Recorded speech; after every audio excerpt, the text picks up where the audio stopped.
Goeienaand, dames en here. Alle protokol waargeneem. Welkom hier by die Afrikaanse Taalmuseum en Monument. Dit is 'n groot en 'n besonderse voorreg vir die bestuur en die raad van die Afrikaanse Taalmuseum om u welkom te heet by die ATM Taalgesprek 2024 met die titel Wie en wat vier ons in 2025.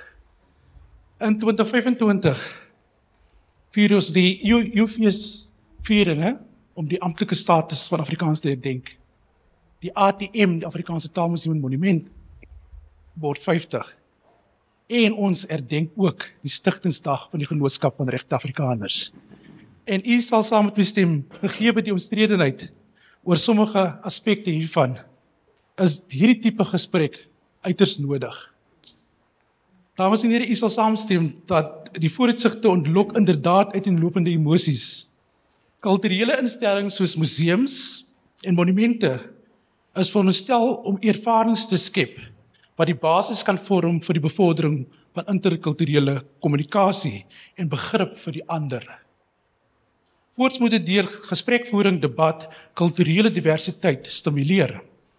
Die ATM is 'n unieke kontaksone vir diverse gehore.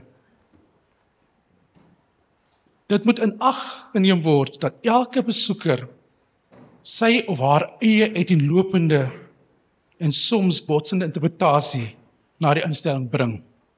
Ten spyte van die instelling se kontroversiële verlede, argumente vir en teen haar bestaan, botsende ideologieë en die diep verdeelde taalgemeenskap wat dit moet dien, hou die ATM koers om sy visie om dit uit te bou in 'n inklusiewe instelling uit te brei wat die talige diversiteit van Afrikaans bevorder binne die konteks van 'n multikulturele samelewing. Dames en here, gun my asseblief die oomblik om stil te staan by die Afrikaanse Taalmuseum en Monument se geskiedenis.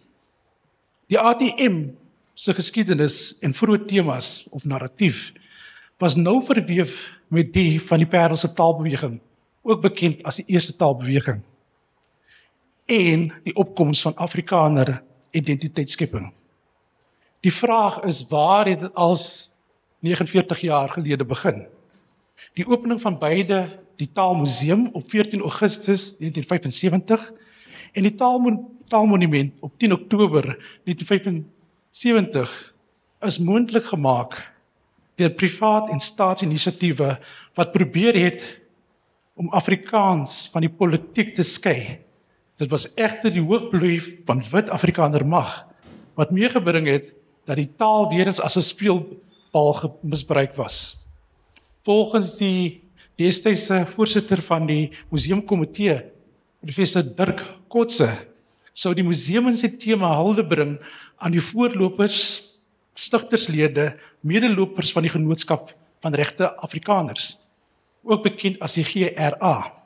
Die oogmerke van die GRA was om die erkenning te verkry vir Afrikaans as 'n amptelike taal wat gebruik sou word in die terreine van die samelewing wat insluit die kerk, die skool, politiek en besigheid. Die vertaling van die Bybel in Afrikaans was een van die hoofdoelwitte. Voorts het die GRA hulle ook beywer vir die ekonomiese bemagtiging van die Afrikaner en het die ZRR se stryd teen anneksasie van die Britte ondersteun. Dit sou die hoofnarratief vir die museumuitstalling vorm. Die idee was om een van die stigterslede se huis te bekom, ook bekend as die geboortehuis van Afrikaans. Dit is bekom deur 'n veiling en is betaal deur die Taalmonumentkomitee wat gestig is in 1942 om fondse in te stamel om 'n waardige monument op te rig in die Parel. Op 14 Augustus 1975 op die stigtingsdag van die Genootskap van Regte Afrikaners is die museum geopen. Die grondvloer is 'n rekonstruksie van die interieur wat terugdateer toe Gideon Malherbe in die huis woonagtig was. Die uitstallings op die eerste vloer is in die laat 90's oorgedoen en die uitstallings illustreer die vroeë ontwikkelingsgeskiedenis en het interaktiewe uitstallings. Wat die monument aanbetref, die monument is op 10 Oktober 1975 ingewy 100 jaar na die stigting van die Genootskap van Regter Afrikaners en 50 jaar nadat die taal sy amptelike status bekom het. Die inwyding is deur 40.000 mense bygewoon. Die simboliek van hierdie beeldhouwerk dui op die gedeelde diverse oorsprong van die taal, sy Europese, Ooste en Afrika wortels. Dames en here, terwyl een deel van die Parelse gemeenskap besig was met 'n identiteitsprojek, was die ander deel besig om te veg vir basiese menseregte. Is amper so 'n geval van a tale of two cities. Dames en here, dit bring my by die viering van die mylpale soos die Taaldag en die beplande Afrikaans amptelik 100 veldtog. Stellings, beweringe, eise en die onderskrywing deur die Afrikaanse media en vir al die Parelpos. Ek kry omtrent vir 3-4 keer 'n jaar 'n e-pos van die redakteur waarin sy eis dat Parel die geboorteplek is van die Afrikaans. En hierdie soort van sentiment word ondersteun deur die Afrikaanse media en verskeie kultuur- en taalorganisasies waar daar eise waar 14 Augustus gehuldig word as die stigtingdag of taaldag.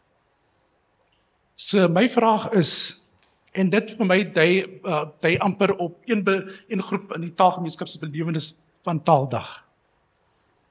Goed, my vraag is, kan 14 Augustus werklik gedenk word as die eerste taalbeweging of stigtingsdag van Afrikaans? Wat van die eerste taalkontak in 1595 en die bydraes van onder meer die Khoi, moslimslawe en Afrikane en sovoorts? Is of bestaan daar die moontlikheid vir 'n gedeelde gedenkensimboliek vir Afrikaans? Wat die Afrikaans 100 amptelik aanbetref, die volgende vraag.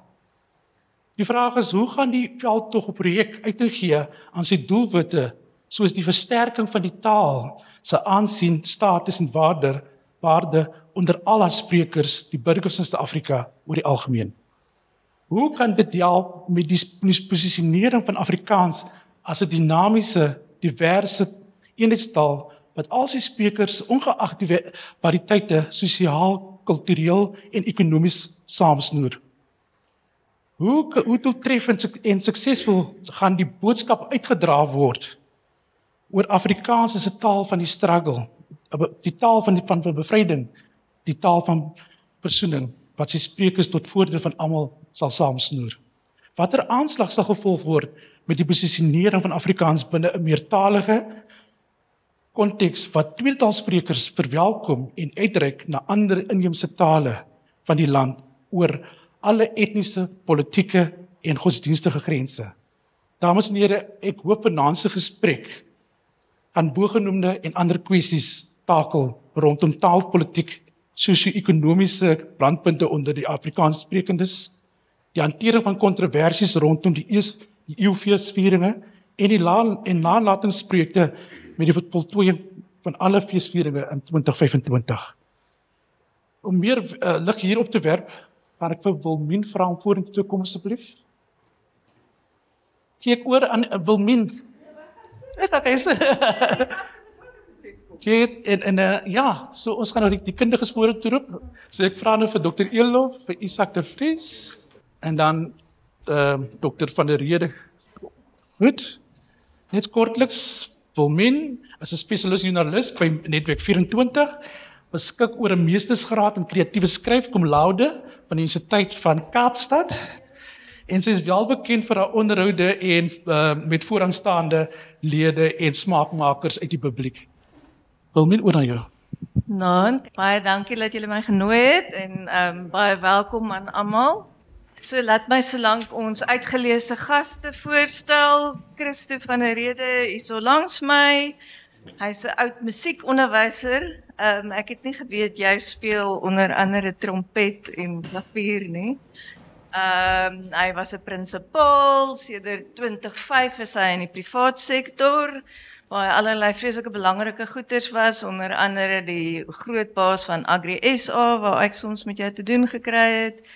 En nou is hy by die FW de Klerk Stichting. Hy is ook op die rade van die KAKNK en die RTKV en hy is adjunkt professor by die Universiteit van die Vrystaat.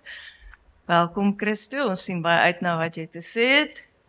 En dan Isak, hierso reg langs my. Ek hou baie van die naam wat Tim Du Plessis vir Isak gegee het, naamlik 'n deegpronker. Sedertdien noem ek vir Isak daar nie deeg. Isak daar nie deeg. Ons sal net 'n bietjie gesels oor hoe Isak sy naam as deegpronker gekry het. Isak het die kortste CV van almal gestuur. Maar Isak werk onder meer vir Litnet en Voertaal en behalwe dat hy skynbare ignoreerbare deegpronker is hy die nuwe voorsitter van die Langehoven Gedenkfonds en hy is op die direksie van PEN Afrikaans. Teens Elof, daar is 'n oud dopperpredikant. Ek hoor daar's een of ander storie van jy en jou vrou wat onwettig gedans het op 'n stadion. Kan jy afskop met daai storie? Hy's 'n Dakar safari ganger. Hy was vir julle omrang. Werk jou. Hy was hoof van die Codesa sekretariaat. Ek dink Hanlie Retief het gesê jy was hoof van die teaterbestuurder van die Kraamsaal van die Nuwe Suid-Afrika, né? Jy was rektor van jou alma mater en nog 'n klomp ander belangrike goeders. Jy is nou voorsitter van die Dagbreek Trust, so niemand wil jou te kwaad maak nie, want dan gaan nie geld by jou kan kry nie. Jy is by die Trust vir Afrikaanse Onderwys, voorsitter van die MOS-inisiatief, maar dan die rede hoekom jy vanaand hier is jy is voorsitter van die Oorsigkomitee vir Afrikaans Amptelik 100, waaroor ons baie gaan praat, en dan het jy 'n paar mense taamlik kwaad gemaak toe jy fasiliteerder was van die Afrikaner verklaring, maar jy kan net alles sê daar wat jy daaroor wil sê. Maar ons gaan afskop met vriend Deegpronker hierso, langs my. Isak gaan vir ons 'n paar inleidende opmerkings maak, soos wat Michael net nou gesê het, ons almal weet die taal is nie net 100 jaar oud nie. Dit en soos wat jy tereg in 'n rubriek in dit net daar genoem het, ons almal weet is nie die eerste keer deur wit omies geskryf nie. Afrikaans as taal hier aan die suidpunt van Afrika het ontstaan uit die kontak tussen Nederlands, Khoi, San, Maleis, Portugees en 'n klomp ander mense. En die taal is ook nie soos die Parelbos skynbaar beweer geplant hierso in die Parel deur die Genootskap van Regte Afrikaners. Mens moet daarom die Parel weet, hulle moet daarom iets claim, so dis okay. Ek weet nie.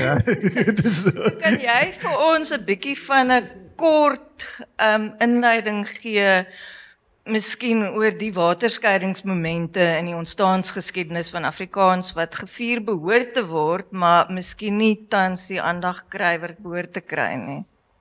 Ek sal baie graag doen en ek wil ook net op hierdie punt noem dat die mens wat ek nou baie se kalvers met wie ek nou hier gaan ploeg is Christo van Rensburg, wat natuurlik wat 'n geweldige diep studie gemaak het van die ontstaan van Afrikaans. En Hans Du Plessis het natuurlik ek het net Konrad, ons het daai boek, Konrad hulle het die Taalraad die boek uiteindelik uitgegee. Die boek is hy nog beskikbaar, Konrad? Enkele eksemplare, maar dis absoluut die moeite werd om te kry. Ek gaan vlugtig net sê, ek het persoonlik geen probleem daarmee dat ons 'n datum gekies het om te vier nie. En ek dink die Genootskap van Regte Afrikaners, ek sal net nou bietjie meer oor hulle, want ek het nou weer 'n bietjie gaan lees oor hulle. Daar's niks fout met die Genootskap van Regte Afrikaners nie. Ek dink hulle mag gevier word. Ek dink net dis baie belangrik dat as ons nou 14 Augustus 1975 is nou die datum wat ons nou vier. Maar wat natuurlik baie belangrik is dat een van die goed wat die genootskap baie graag wil doen is om te bewys dat mense kan skryf in Afrikaans. Wel in 1871 het Abu Bakr Effendi natuurlik Bayan ud Din in Arabies Afrikaans gepubliseer. En dis nogal belangrik want jy weet ek wil die feit is net dat ons het 'n datum waaroor dan nou gestryk kan word, maar dis 'n datum. Die punt is net wat is verswee en wat moet ons bybring Ek is nie daarvoor ten gunste dat ons sê, nou moet ons die GRA wegmaak nie. Ek sê, wat kan ons bybring? Dis vir my belangrik. Want ek dink die belangrike ding wat ons moet net in ag neem, is hoe Afrikaans uiteindelik dan nou gekom het waar het gekom het. En hier gaan, as ek sê, gaan ek nou met slimmer mense se kalvers ploeg. ek het nie daai kennis nie. Maar, Michael het dit net nou genoem, as we teruggaan na daai keer toe die Weste vir die eerste keer, notabene die Weste vir die eerste keer om die suidpunt van Afrika begin vaar het, toe hulle die suidpunt van Afrika gekarteer het vir die Weste. Ons weet dat vir millennia was daar op die Ooskus reeds, het die Oosterse Arabiese ouens reeds handel gedryf om die suidpunt en alske tipe goed, maar hulle het veral in die Ooskus belang gestel, en dit moet ook gesê word dat die slawehandel natuurlik 'n baie belangrike rol daar gespeel het. Maar goed, so toe skielik weet die Weste nou hoe om hier om die suidpunt van Afrika te kom. En wat gebeur?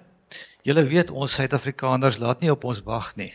As daar 'n geleentheid is om handel te dryf, dan maak ons 'n Spaza winkel oop. En dis presies wat hier gebeur het in die suidpunt van Afrika. Die Khoi en die San het gesê, yes, hier kom nou 'n klomp ouens. Hulle het iets wat ons wil hê en ons het iets wat hulle wil hê. Hulle weet nie wat ons weet nie, né? Lekker man, lekker. En toe maak hulle klomp Spaza winkeltjies oop. Shop my bra, do for a piece of one. Jy weet, jy kan al daai goedertjies noem. Die punt is net, hier kom nou ook skielik Engelse, Portugese, Franse, Nederlanders, en hulle kom almal hierso. Hulle praat nie ene taal wat die Khoi kan verstaan nie. So die Khoi dink hulle is 'n klomp dom mense wat nie kan praat nie, maar as okay, ons sal vir julle iets leer. En dan het hulle so gekommunikeer. Uiteindelik het hulle lekker handel gedryf hierso.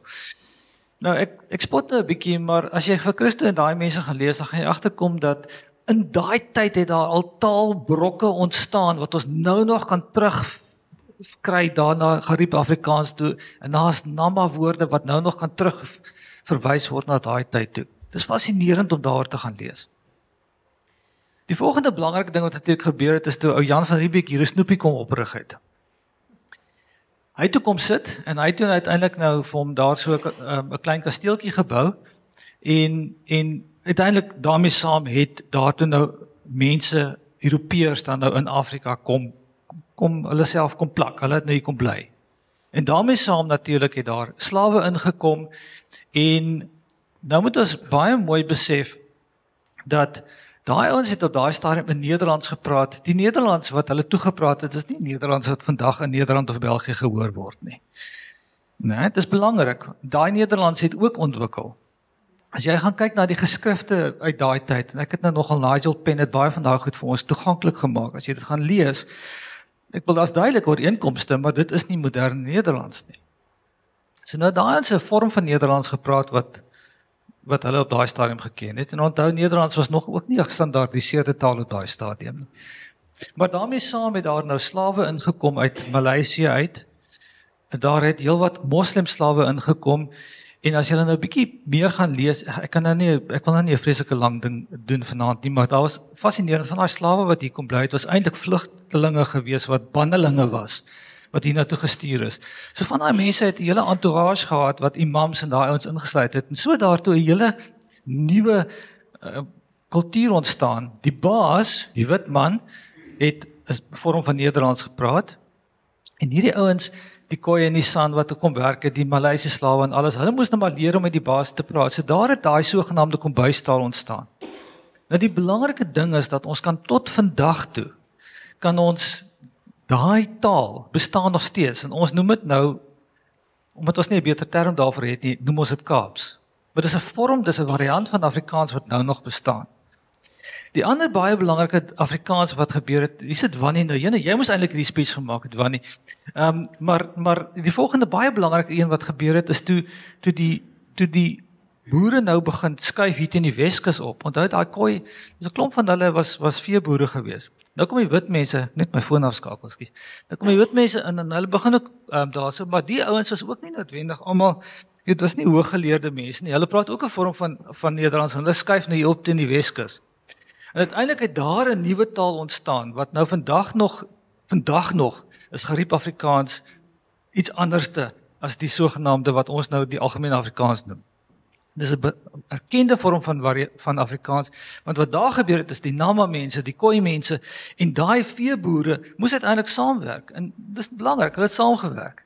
Maar goed, nou die belangrike ding is, daar's nie datums wat ons kan koppel en sê die slawe en daai ouens het gekom en gesê, ons gaan nou 'n genootskap van kombuis Afrikaans stig nie, né? Ons nie 'n datum nie. Maar dit het gebeur. Die ouens wat geriep Afrikaans uiteindelik nou gemaak het oor die jare, oor millennia en dit het gebeur. Taal is nie iets wat ek dink Esperanto, die van julle wat iets weet van Esperanto, is die enigste taal wat gemaak is met 'n spesifieke datum. Ons gaan nou hierdie datum neerskryf en nou word dit stig. Die ander Afrikaans wat net belangrik is die Oos-Kaap Afrikaans. Soos wat die wit ouens toe nou later, want onthou toe nou die Kaap was eers Hollands en toe word die Kaap Engels en toe word die Kaap weer Hollands en toe word die Kaap weer Engels, né? En uiteindelik het die klomp ouens te besluit, nee, hulle is 'n bietjie moeg vir hierdie Engels en hulle skryf toe hier oor na die Oos-Kaap toe, daar waar ek nou bly. En daai vorm van Afrikaans wat uiteindelik daar ontstaan, Oos-Kaap Afrikaans.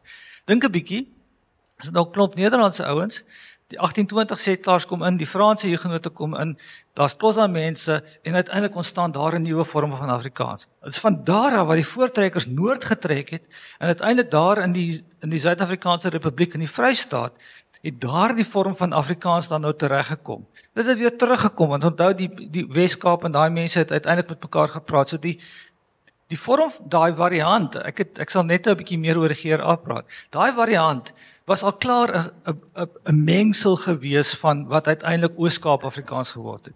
En dit mag dalk gesê word, en dis 'n belangrike punt wat ons net wil maak, dit was 'n soort van die wit mens vorm van Afrikaans, wat uiteindelik dan nou deur die wit mense aanvaar is. En dit is nogal 'n belangrike punt, wat baie mense deesdae ook nogal maak. Daar's Hein Willemse, hy moes eintlik hierdie speech gemaak het. Dit is, ek sit nou hier en praat vir mense wat baie meer weet van hierdie storie as ek, maar wat ek eintlik net daarmee wil sê is, ons kan al hierdie goeters is belangrike mylpale in Afrikaans, maar niemand het gekom en gesê, ons gaan nou 'n nuwe taal stig nie. Die GRA het gekom en gesê, ouens, ons wil van hierdie nuwe taal van ons iets maak. Nee?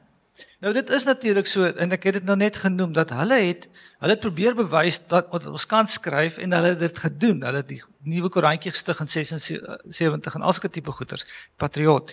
Maar ek dink die heel belangrikste punt is net, dat ons weet dat Effendi en daai mense het reeds in Afrikaans geskryf in 1871, wel voor natuurlik, maar het begin publiseer in 71. Hulle het nie noodwendig van mekaar geweet nie. Nou, jy kan sê hoekom nie. Daar's redes dalk al voor, maar die punt is net, dat ek dink nie dit is 'n opsetlike uitsluiting van een en die ander nie. Die GRA het wel, en dis belangrik, hulle het 'n mate, ek gaan net 'n bietjie meer praat oor die GRA en hulle agentskap, want dis waar jou op 'n grootjie belangrik raak vir hierdie gesprek. Langehoven is op 'n grootjie, vir die wat nie weet nie. Die belangrike punt is dat die GRA het 'n sekere mate van agentskap gehad en gesê, ons wil nie Nederlands nie, maar Afrikaans hê. En as ons dit vier, is ek gemaklik daarmee, baie gemaklik. Die punt is egter net, wat ek nou met hierdie hele lang proses wil beklemtoon is, ons het 'n datum vir die GRA. As ons dit vier, is dit oukei. Maar ek voel net, dat as 'n mens die GRA vier, dan moet ons terselfdertyd ook sê, waar is die imam, wat vanaand vir ons, kon praat daaroor, en al daai tipe goed. Want dit gaan nie vir my oor uitsluit nie, dit gaan nie vir my oor wegneem nie, dit gaan vir my oor kom ons bring by. Want Afrikaans is uiteindelik iets wat ontsettend wyd ontstaan het uit 'n groot klomp verskillende mense. En as ons dit saam maak, né, dan dink ek het ons die regte opmerking. En dan mag ons dit vier, dan moet ons dit vier, want dan het ons iets bereik. Dankie Isak, Teens, ek gaan volgende na jou. So jy het daar langs my gesit ter in die Suidoosterfees toe hulle gepraat het oor Afrikaans amptelik 100 en jy kon gesien het nie almal in die gehoor was ewe gelukkig oor die feit dat daar nou gekies is om dit te vier nie.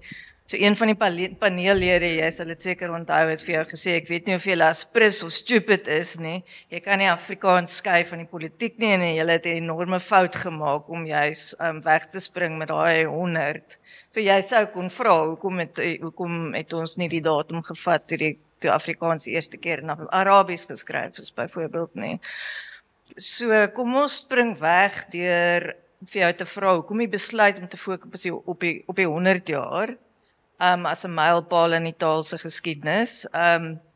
Omdat soos jy weet wat in daai gesprek baie sterk uitgekom het, baie mense sien dit as 'n baken in die kaping van die taal. Die eerste staatskap.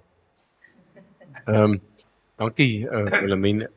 Ek dink miskien moet ek 'n bietjie geskiedenis vinnig gee oor hierdie saak. Iemand op die Potchefstroom kampus van Noordwes Universiteit, Chris de Bruin, het in 2021 voor COVID vir my 'n brief geskryf en sê ons moet onthou Afrikaans is amptelik 100 jaar oud in 2025. En toe kom COVID, is nie regtig aan gedink verder nie. En toe so in 20 na COVID, toe 'n klompie van ons bymekaar gekom nou, die Dagbreek Trust hou elke jaar 2 maal gespreksgroepe tussen bruin en wit Afrikaans sprekendes.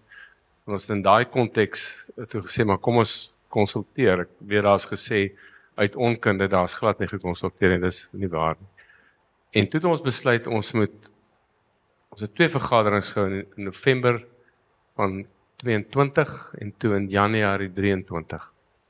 En 'n wye groep mense genooi waarvan party vanaand hier is. En gesê, wat doen ons?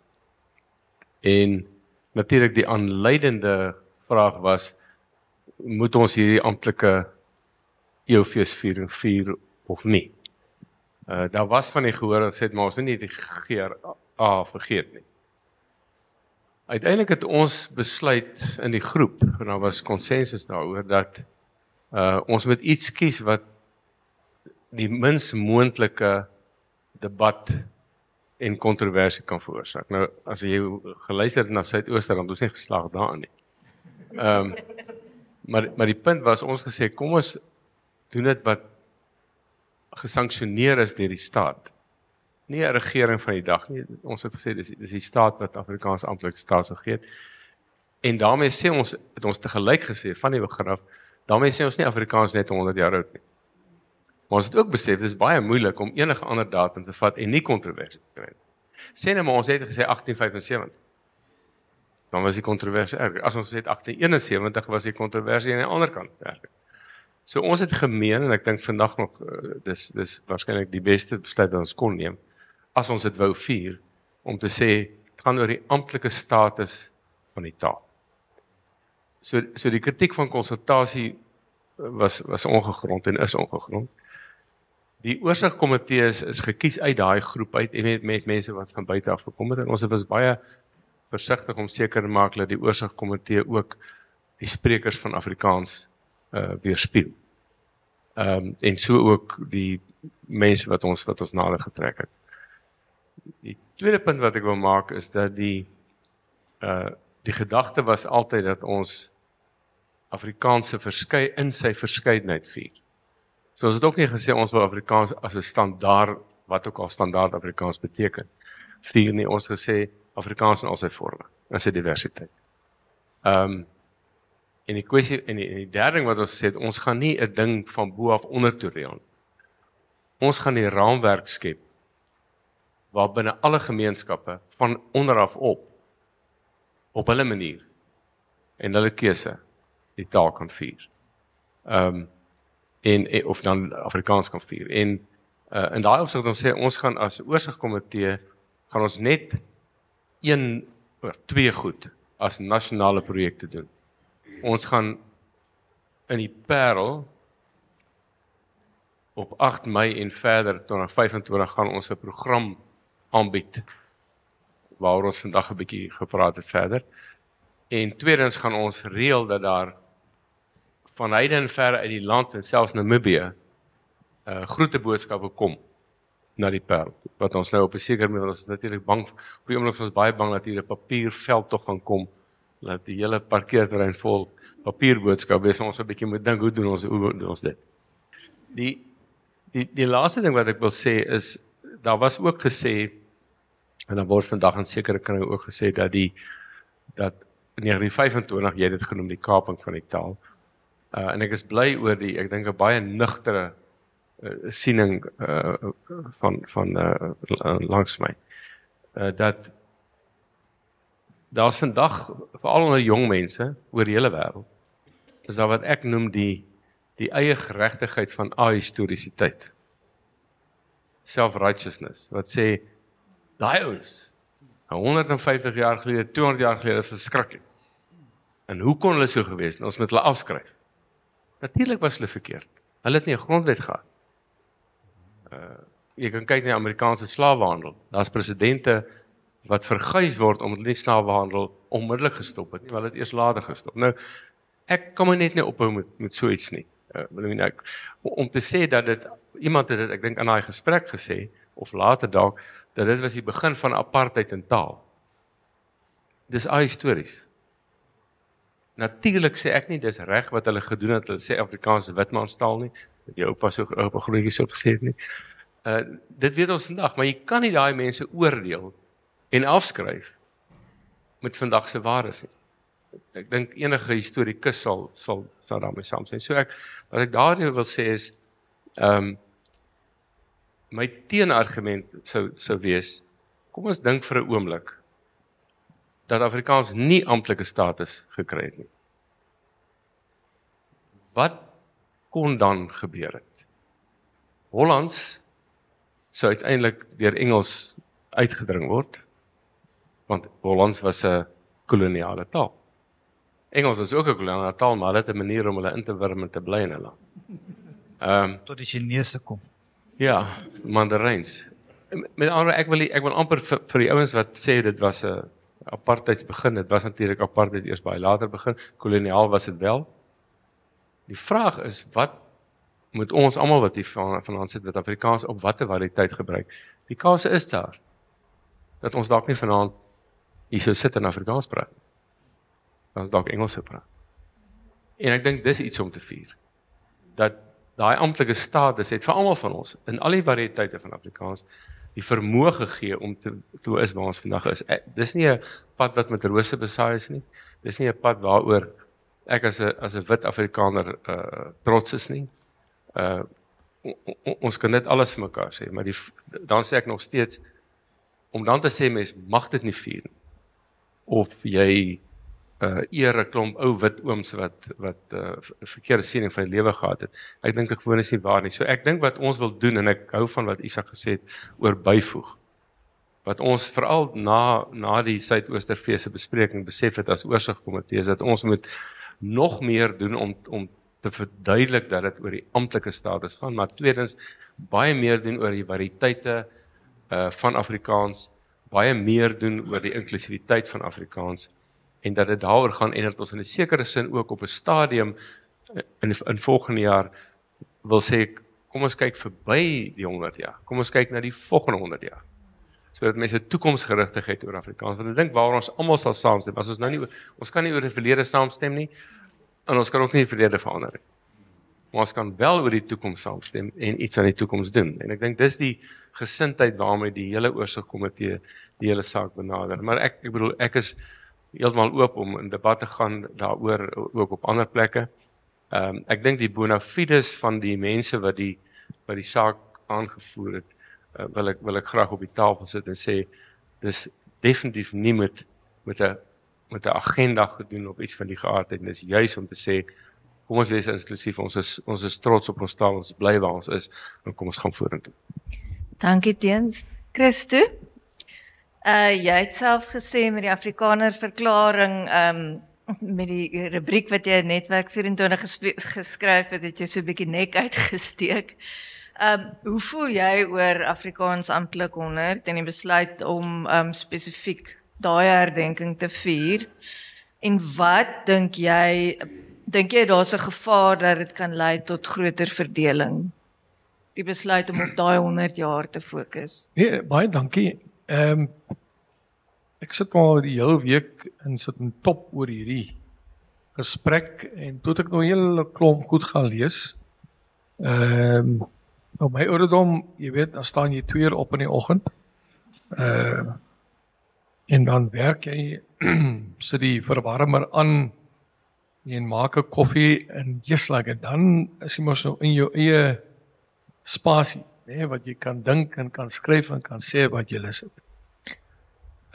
En Vir my is dat 'n belangrike vertrekpunt. Die vertrekpunt is die feit dat ons Afrikaanse verdeelde verlede, ons het daai deur toegemaak in 1994. Ons het 'n grondwetlike demokrasie betree. En ek skryf hier die volgende, ek sê, die grondwet is my vertrekpunt vir my Afrikaans. Ons sit almal hier vanaand, elkeen met ons eie gedagtes en opvattinge, beskouinge. Ja, dis die wonder van 'n demokrasie. Ek kan jou nie verbied om te glo waar jy glo nie, maar ek wil my storie deel oor my Afrikaans. So my Afrikaans eerbiedig die Suid-Afrikaanse grondwet as die hoogste reg van ons land. My Afrikaans streef na 'n nie-rassige, nie-seksistiese en inklusiewe Afrikaanse gemeenskap. En my Afrikaans werk onvermoeid daaraan om die verdeeldheid van die verlede te heel en samewerking gegrond op demokratiese waardes, maatskaplike geregtigheid en basiese menseregte te help skep. My Afrikaans erken ook die ongeregtighede van ons verlede en ons huldig diegene wat vir geregtigheid en vryheid in ons land gelei het, maar ons respekteer diegene wat hulle beywer het om ons land op te bou en te ontwikkel. En ons glo, my Afrikaans, glo dat Suid-Afrika behoort aan almal wat daarin woon, verenig in ons verskeidenheid. En dan, jy weet, het ek nou 'n bietjie verder gaan kyk na wat sê die grondwet. Die grondwet sê dat my Afrikaans moet meehelp om die grondslag te lê vir 'n demokratiese en oop samelewing waarin ons regering gegrondves is op die wil van die bevolking en elke burger gelyk deur die reg beskerm word. My Afrikaans werk ook aktief mee om die lewensgehalte van alle burgers te verhoog en die potensiaal van elke mens te ontsluit en streef daarna om 'n verenigde en demokratiese Suid-Afrika te bou wat sy regmatige plek as 'n soewereine staat in die gemeenskap van nasies kan inneem. Dis my Afrikaans. Ek is absoluut trots om met 'n Afrikaans wat die demokratiese bestel vorentoe neem, wat daarop gemik is om 'n nie-rassige bestel daar te stel en wat elke mens se potensiaal ontsluit. Met daai soort Afrikaans kan ek my 10,000% mee assosieer. So, teen daai agtergrond wil ek die volgende met u deel. My Afrikaans erken, vier en kultiveer die smeltkroes van kulture en tale wat hier aan die Kaap in die 17de eeu 'n rol gespeel het om aan Afrikaans geboorte te gee. Eers as, nou weet ek nie, ek kan die woord reg spreek, 'n patois, kombuistaal, taal van die onderklas aan die Kaap, maar as jy gaan kyk na die navorsing wat gedoen is, dan sê hulle dat hierdie Kaapse Afrikaans of Kaapse Hollands het ook sy weg gevind na die Hoog-Hollands wat deur die Kaapse heersersklas gebesig was. Een van die studies wys daarop dat iemand het in 'n geskrewe of 'n brief aan sy ouers meegedeel dat daardie Hoog-Hollands klink ietwat krom, krom en skief. Afrikaanse amptelike status wat 100 jaar gelede beslag gekry het, is vir my 'n belangrike mylpaal en ek sal dit nooit ontken of misken nie, maar my Afrikaans erken ook die mense van Genadendal se bydrae. Dit was immers die grootste nedersetting in 1806 na Kaapstad, waar die eerste onderwysopleidingskollege in Suid-Afrika in 1838 sy deure geopen het en waar Afrikaans effektief benut is aan die einde van die 19de eeu in briewewisseling. Dan gaan my storie 'n bietjie verder. Genadendal se onderwyskollege se deure is in 1927 gesluit. Waarom? Tydens 'n besoek deur 'n afvaardiging van die Afrikanerbond aan die kollege het hulle aangevoer dat 'n instelling vir tersiêre opleiding nie nodig is vir nie-blankes, lees breinmense. En hulle was van mening, daar was genoeg plase in die streek waar breinmense 'n job kon kry. Hoekom moet hulle geleentheid kry? As jy vandag na as 'n museum besoek, dan is daar baie eerstes. Die eerste drukpers, die eerste oral, eerste geskrewe gedrukte boeke, ongelooflike geskiedenis wat daarin opgesluit is. My Afrikaans erken ook die bydrae van die Kaapse moslems wat Afrikaans in hul godsdienstige praktyke benut het, al was dit in Arabiese skrif. In 1908 skryf Hubertus Iffers, 'n Nederlandse grammatikus, die volgende. Luister mooi wat hy sê. Miskien is die beste sprekers van Kaaps-Hollands te vind onder die Maleise bevolking in die Kaapse Skiereiland, wie se aanbidding in 'n vreemde taal geskied, en die mense van gemengde afkoms, wat op Duitse sendingstasies gebore en getoe is, waar Kaap-Hollands die enigste medium van kommunikasie is. Nou ja, Suid-Afrika is 'n land van onderhandelde skikkings. Jan van Riebeeck hier aankom, het dit baie duidelik gemaak, ons gaan nie die Khoi mense, jy weet, mishandel of hulle geboortereg ontken nie. Ja, daai onderhandelingsskikking het nie baie lank gehou nie, en na die eerste amandelheining, toe die Khoi mooi laat verstaan, maar julle is ook nou nie meer welkom op julle ou weidingsvelde nie. Maar hierdie onderhandelende skikking het dwars deur ons geskiedenis allerlei vorme aangeneem. Ons dink aan die onderhandelike skikking na die Anglo-Boereoorlog. Ons dink aan die onderhandelende skikking in 1994. En natuurlik het ons nou weer 'n tipe van onderhandelende skikking. So my aanbeveling teens, kom ons onderhandel 'n bietjie oor die aard en omvang van hierdie viering. En my voorstel vanaand is, ons kan dit 'n bietjie uitbou. Miskien moet ons dit dinge 'n bietjie net aanpas. Ek stem saam. Ons neem niemand se geskiedenis weg nie, ons ontken niemand se bydrae. Dis nie ons job nie. Almal het 'n bydrae gelewer. Maar kom ons voeg by. Ons maak dit inklusief. Ons maak dit verteenwoordigend van alles mense. Ons gee ons, jy weet, skep 'n geleentheid vir mense om mede-eienaarskap te neem van die taal se verlede, maar ook die taal se toekoms. Nou ek sal sê, kom ons noem dit Afrikaans 100 en sy ontstaansgeskiedenis. Dan sluit ons die mense uit nie.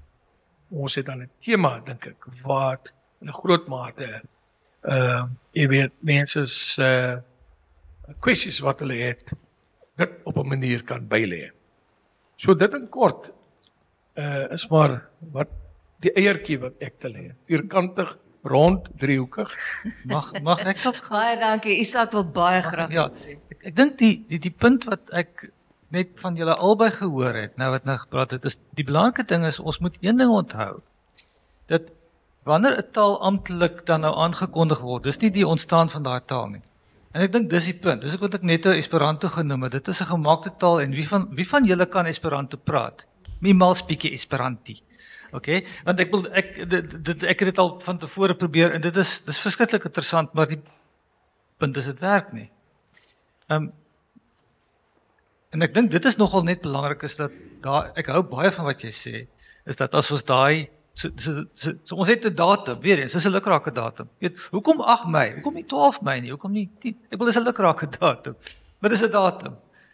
Maar ek dink die fout wat baie mense in hulle koppe maak is om dan te sê, okay, maar so dan is my Afrikaans nou maar 100 jaar oud en dis wanneer dit begin het, wat natuurlik nie is wat die Afrikaans amptelike 100 viering is nie. Ekskuus, dis maar Ja, so voel jy oor Christus se voorstel om die naam so 'n bietjie aan te pas.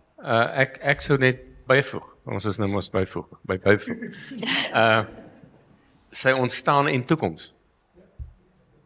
Afrikaans amptelik 100 en dan, jy weet, byline sy ontstaan en toekoms. Ek dink dit vat dit baie goed vas. Solank mense nie dan sê maar ons sê sy ontstaan as 100 jaar gelede nie. Mense moet, jy weet, maar ek dink die konteks hulle verstaan. So ek hou baie daarvan, Christen. Ek wil nou tog net weer terugkom na jou, Christo, is 'n bietjie duiwelsadvokaat wees, so weer die hele ding van kan mens taal en politiek skei as jy nou kies om te fokus op 'n datum soos daai 100. So ons almal weet, my liewe oupa Grootjie het na Afrikaans vir wat 'n voorstryder was in daai stryd vir Afrikaanse amptelike erkenning. het in 1914 die eerste keer na Afrikaans verwys as Witmanstaal. Ek moes al daar by die Einste Taal Museum baie jammer sê namens my familie daaroor en ek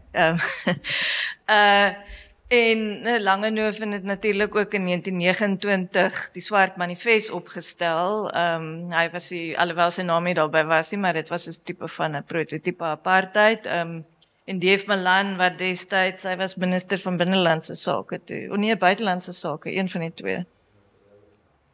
Ja. In elk geval, maar hy was ook baie betrokke daarbij en ons almal weet hy was die eerste apartheidspremier. So my kort vraag vir jou is het Afrikaans nie juis vandag sy status danksy die onderdrukking van ander tale en van mede-Afrikaanses nie? Kyk, die ontstaan van Afrikaans is 'n jy weet is binne 'n bepaalde politieke konteks vasgevang. Die mense wat hier aan die Kaap aangeland het, die slawe, jy kan net indink, jy weet wat hulle moes deurmaak. En dan daarmee saam met ons verskillende groeperinge, die Franse Hugenote het hier aangeland as gevolg van die onderdrukking van hulle geloof. So die hele ding is deurspek van politiek.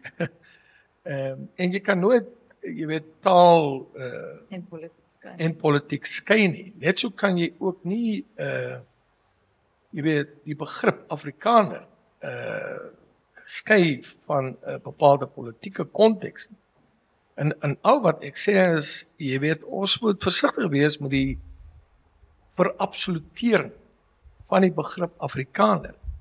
As jy gaan kyk na wat Herman Gillomee sê, hy sê die begrip Afrikaners het oorspronklik verwys na mense van gemengde afkoms. Slawe, die vryswartes, die Khoikhois, en vroeg in die 18de eeu, jy weet, is dit wel vir die eerste keer ook vir wit Suid-Afrikaans gebruik. Maar hulle het na hulle self verwys as burgers, as Christene, as Hollanders, as boere. Die van Afrikaner kom onder breinmense. Jonker Afrikaner was een van die eerste voortrekkers hier in die Kaap uit. In my klas het daar jong mense gesit met die van Afrikaner. En baie interessant, jy weet, aan bewys, wat is sy naam, Herman vir ons na Maart 1707, toe Hendrik Bibel, jy weet, 'n bietjie te veel van die vrugtesappies geneem het, en toe heel wat skandalig opgetree het, en toe die landdros hom berusp by en om met 'n kierie slaan, die goeie ou daar, toe skree hy, ek sal nie weggaan nie, ek is 'n Afrikaner. Al slaan jy meneer Landros my dood of gooi my in die tronk, sal ek nie stil bly nie. Herman Gillomee skryf dat dit vir die eerste keer op rekord was dat 'n Europeër in Suid-Afrika Afrikaner as naam vir homself gebruik het. So, ek kom weer terug na my Afrikaans, wil weer beklem, jy het jou siening en jy jou belewenis van Afrikaans. My Afrikaans sê vir my, jy weet dat waarom is ons nou weer besig om die begrip Afrikaner weer op 'n manier in 'n dwangbuis te plaas van so lyk dit, so moet dit wees, so moet dit reageer en so moet dit vra. En ons doen dit self met brein. Jy weet, klinies toevallig brein. Ek kan my assosieer die breingemeenskap, maar ons moet nie die goed verabsoluteer. Ons is immers almal eers mens, en ons is Afrikaners.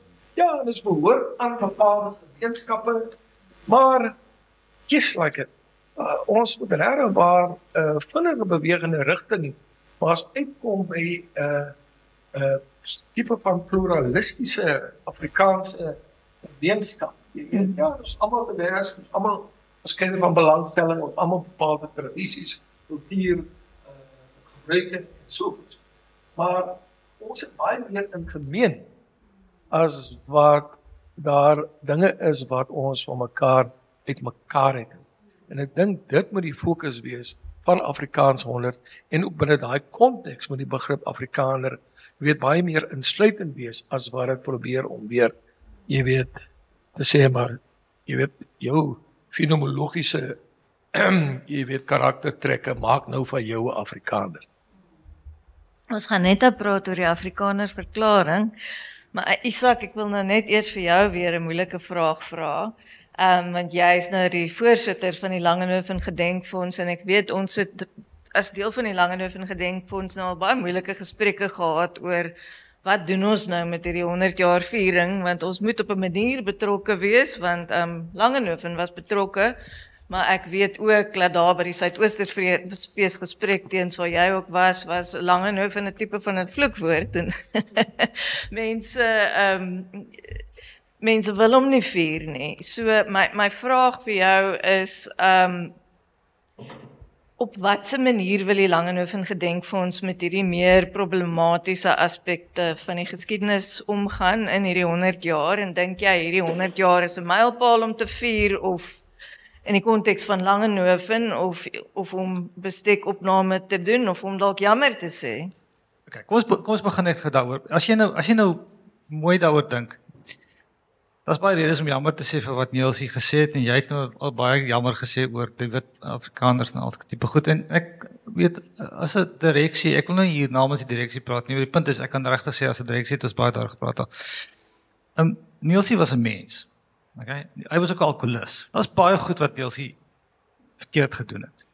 Hy het baie oor sy eie foute geskryf. En die feit dat hy binne 'n spesifieke konteks sekere baie rassistiese uitlatings gemaak het, dit gaan ons nie betwis nie. Ons kan dit nie betwis nie. Dit maak nie sin om dit te betwis nie. Die punt is Niels het 'n goeie punt gehad en ek's baie bereid om later daaroor te praat. Dis nie die punt nie. Die punt is egter dat wat ons moet probeer verstaan en ek dink so net om terug te keer na as dit nou die Langehoven Gedenkfonds dan is dit nou 'n geval van so hier was Langehoven nou gewees. Hy was die man gewees wat die agentskap gehad het en die visie gehad het om uiteindelik Afrikaans dan nou amptelik te maak. En dit is gegeewe, dit is nou 'n punt. Of ons nou hou daarvan of nie, dit het gebeur. Daar's baie ander goed wat ons oor Langehoven kan sê.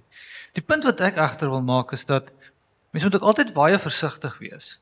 Dat ons nie Langehoven, jy weet, as die enigste vader van Afrikaans sien soos baie mense daaroor sê. Jy weet, en as ons nou by Langehoven gaan stil staan en sê hy is nou die ou wat gepraat het oor die witmanstaal en alske goed. Dis fyn, hy het dit gesê. Dis waar. Maar daar's ander skrywers ook natuurlik. Daar's ander mense wat ook oor Afrikaans gepraat het. Jy weet Jan Rabie het byvoorbeeld gesê in 'n baie mooi stuk dat Afrikaans, en ek haal aan, is die smeltkroes van vele tonge waarin my voorouers in Suidelike Afrika reeds meer as 3 eeue lank saamgegooi is. Die resultaat is nie net bloedvermenging nie, maar ook Afrikaans, my land se grootste veelrassige prestasie tot op hede. En ek dink die belangrike ding is dat weer eens, dit kom daarop wat ek vroeër ook vandag gesê het, daar's baie goed wat ek sal later graag bietjie meer oor Langehoven self praat, sy positiewe goed. Dis baie goed hoekom ek Langehoven wil gedenk. Maar as ons oor Afrikaans praat, dan moet ons nie vassteek by Langehoven nie. Dan moet ons vra wat van Adam Small, wat van Ronelde Kamfer, wat van Jan Rabie, wat van André P. Brink, wat van Elsa Joubert. En so kan ons aangaan. En ek dink die belangrike ding gaan wees dat en dit het ons ook nou al gesels oor, is dat as ons gaan aanhou met stokke slaan, dan is daar baie redes om met stokke te slaan. Ons kan verder gaan en sê, jy weet, ek wil daai selfde parlement het byvoorbeeld, jy weet, in 1825, jy die ander van my daarop gewys het, dieselfde jaar, 1925, jy weet, het moslems skielik hulle regte verloor. Dat is al 'n jaar nog, jy weet, ek wil baie regte. Indiërs, ekskuus nie, ja, nie Indiërs, hulle baie regte verloor. Dis dieselfde parlement waar apartheid gestig is. Dis dieselfde parlement waar Anders Steenigt byvoorbeeld ons mooi taal as 'n stok wou gebruik om swart mense se onderwys dan nou te ontwrig wat gelei tot die 76 opstande. So natuurlik is daar foute gemaak en ons moet dit erken. Die punt is egter dat as ons nou daarby gaan stil staan, dan wat dan? Die vraag is, hoe kan ons verhoed dat dit nie weer gebeur nie. En dit is vir my die belangrike punt. Dis waartoe ek graag sal wil werk, saam met baie van die instansies wat ek mee werk, is om te sê, hoe kan ons verhoed dat ons nie weer dieselfde foute maak nie? Want dit is uiteindelik vir my die belangrike punt. Die verlede het gebeur, ons kan dit nie ontken nie, ons mag dit nie ontken nie, dis stupid. Wat doen ons nou? Teens, ek wil weer vir jou vra, so ek het 'n onderhoud gedoen met julle adjunkkoördineerder Renay Arendse, en ek was nogal verbaas toe ek daar by haar huis aankom, toe sy met haar kinders Engels gepraat. En dis dieselfde tipe van ding wat mense seker sien wanneer jy kom in Pick n Pay en bruin mense sien 'n wit mens daar en hulle wil nie met jou Afrikaans praat nie. En ek het altyd vir my ma gesê, mamma, moenie probeer om met mense, as hulle nie met jou wil Afrikaans praat nie, moenie dit probeer nie, want jy moet verstaan waar dit vandaan kom. So my vraag vir jou sou wees, Renay het vir my gesê, vir die grootste gedeelte van daai 100 jaar was ons geïndoktrineer dat ons taal minderwaardig is. En dit is die rede hoekom sy met haar eie kinders nie eers Afrikaans gepraat het nie. Hoe wil julle met hierdie veldtog juis vir daai sprekers, die vrou wat in Pick n Pay agter die til slaan, wat vir jare laat verstaan is 'n manier van Afrikaans praat is nie goed genoeg nie. Hoe wil jy vir daai vrou haar waardigheid teruggee? Miskien moet ek begin, wyle Rhoda Kadali het altyd gesê, the most spoken language in South Africa is bad English. En dit geld van wit en bruin. Wit mense die manier as hulle swart mense sien, dan praat hulle Engels. Sonder om te vra, wat is jou taal? So ek wil daar begin, ek dink, almal van ons, dat ek daarin kwalifiseer, baie van ons, insluitend vir my, het op 'n tyd in ons lewe 'n minderwaardigheid gehad oor ons Engels. En dis nie net in die bruin gemeenskap nie. Dit is in die Afrikaanse wit gemeenskap net so baie. Jy hoor dit onder rugby spelers as hulle probeer op televisie Engels praat. En dan slaat hulle maar oor Afrikaans toe. So ek wil sê Engels is so oorheersende koloniale taal en die Engelssprekers, veral die wit Engelssprekers, en ek weet dit want ek het in 'n besigheidsomgewing gaan werk van Pretoria as predikant in 'n Engelse besigheidsomgewing en hulle kyk neer op jou. Ek weet dit, ek het dit ervaar. So ek dink dis universeel, maar kom ons gaan dan oor Renay. Ek dink is waar dat omdat daai persepsie van 'n wit man stal vir die grootste deel van die 100 jaar daar was en dit eers hier by die 80s, 90s begin verander het, is hierdie vir ons 'n geleentheid om te sê, maar hierdie taal in al sy variëteite, ook die variëteit wat jy praat, is ons taal. Dit is die amptelike taal, dit is die taal wat ons kan vier en jy hoef nie meer daaroor skaam te wees of sleg te voel. Ek kan nou lank praat oor moedertaalonderrig, my eie kleinkinders was tot in graad 3 in 'n Engelse Montessori skool. En ek het amper my dogter in die proses verloor, want hierby, sy was 'n Montessori onderwyser, sy is 'n Montessori onderwyseres, en natuurlik die kinders het as kleuters saam daar skool toe gaan, en dan sit sy hulle maar in graad 1 en graad 2, en toe hier by graad 3 vra ek vir, nou wanneer gaan die kinders nou na 'n ordentlike skool toe? En toe het ons by 'n geveg gehad, en toe het my vrou vir my gesê, as jy jou dogter wil verloor, los dit, en gelukkig het haar man, interessant genoeg, oor 2 redes het hy haar toe oortuig, hulle moet na Afrikaanse laerskool gaan. Die eerste is geld, gelukkig. Dit was te duur. Maar die tweede is, en dit is baie interessante ding, hy het agtergekom, hy is 'n ingenieur, dat in vandag se omgewing van Black Economic Empowerment, wat almal van ons raak, en meestal negatief, is sy beste netwerke, nie net vir, ek praat nie van werk of korrupsie, maar vir ondersteuning, kom uit sy skool en sy studentelewe. En as jy net 5% Afrikaans sprekende kinders in 'n Montessori skool het en hy gaan aan, het jy nie 'n skoolnetwerk nie. Want daai netwerke gaan in die swart gemeenskap aan. Hulle gaan Setswana en isiXhosa praat. En daai netwerk ding het gemaak dat hy besef het hulle moet Afrikaans. So om terug te kom nou weer, hoe gaan ons, ek dink die hele kwessie van moedertaalonderrig is in 'n sekere sin baie nou vervleg hiermee. Met die nie net die vrymoedigheid nie, maar die selfversekering om Afrikaans te praat. En ek weet daar's 'n groot debat oor die variëteite van Afrikaans en ek dink mense moet erns maak met daai debat. Maar uiteindelik moet ons ook kyk wat doen internasionale tale. Engels het 'n standaard vorm. Jy weet, hy's in boeke opgeskryf. Hy word al weier, maar ek wil as jy 'n Walliser hoor of jy praat met 'n Engelsman uit Sussex, dan kan jy hom ook nie verstaan. Hy praat 'n ander Engels. Maar as jy by Oxford wil studeer of by enige ander universiteit, dan is daar 'n sekere manier waarop jy jou graad kry. En ek dink ek is iemand wat jonk in hierdie taaldebat is, maar ons moet ten minste kyk hoe sit op ons van toepassing in Afrikaans. Die probleem is ons sukkel maar om een openbare universiteit te hou vir Afrikaans. Ek weet, so is 'n bietjie 'n luukse om dan nou onder mekaar te beklei oor watter variëteit met 'n graad aangebied word. Maar ek erken dadelik ek is nie 'n deskundige daarop nie. So terug op jou vraag, ek sou dink hier is 'n uitstekende geleentheid om te sê al is die grootste deel van daai 100 jaar was die wekroep dat Afrikaans moet so lyk en dis wit mense wat hom praat. Die laaste gedeelte, 30, 40 jaar, het ons almal besef, dit is 'n fout, dit was 'n fout, dit sal 'n fout wees. Enige manier hoe jy Afrikaans praat.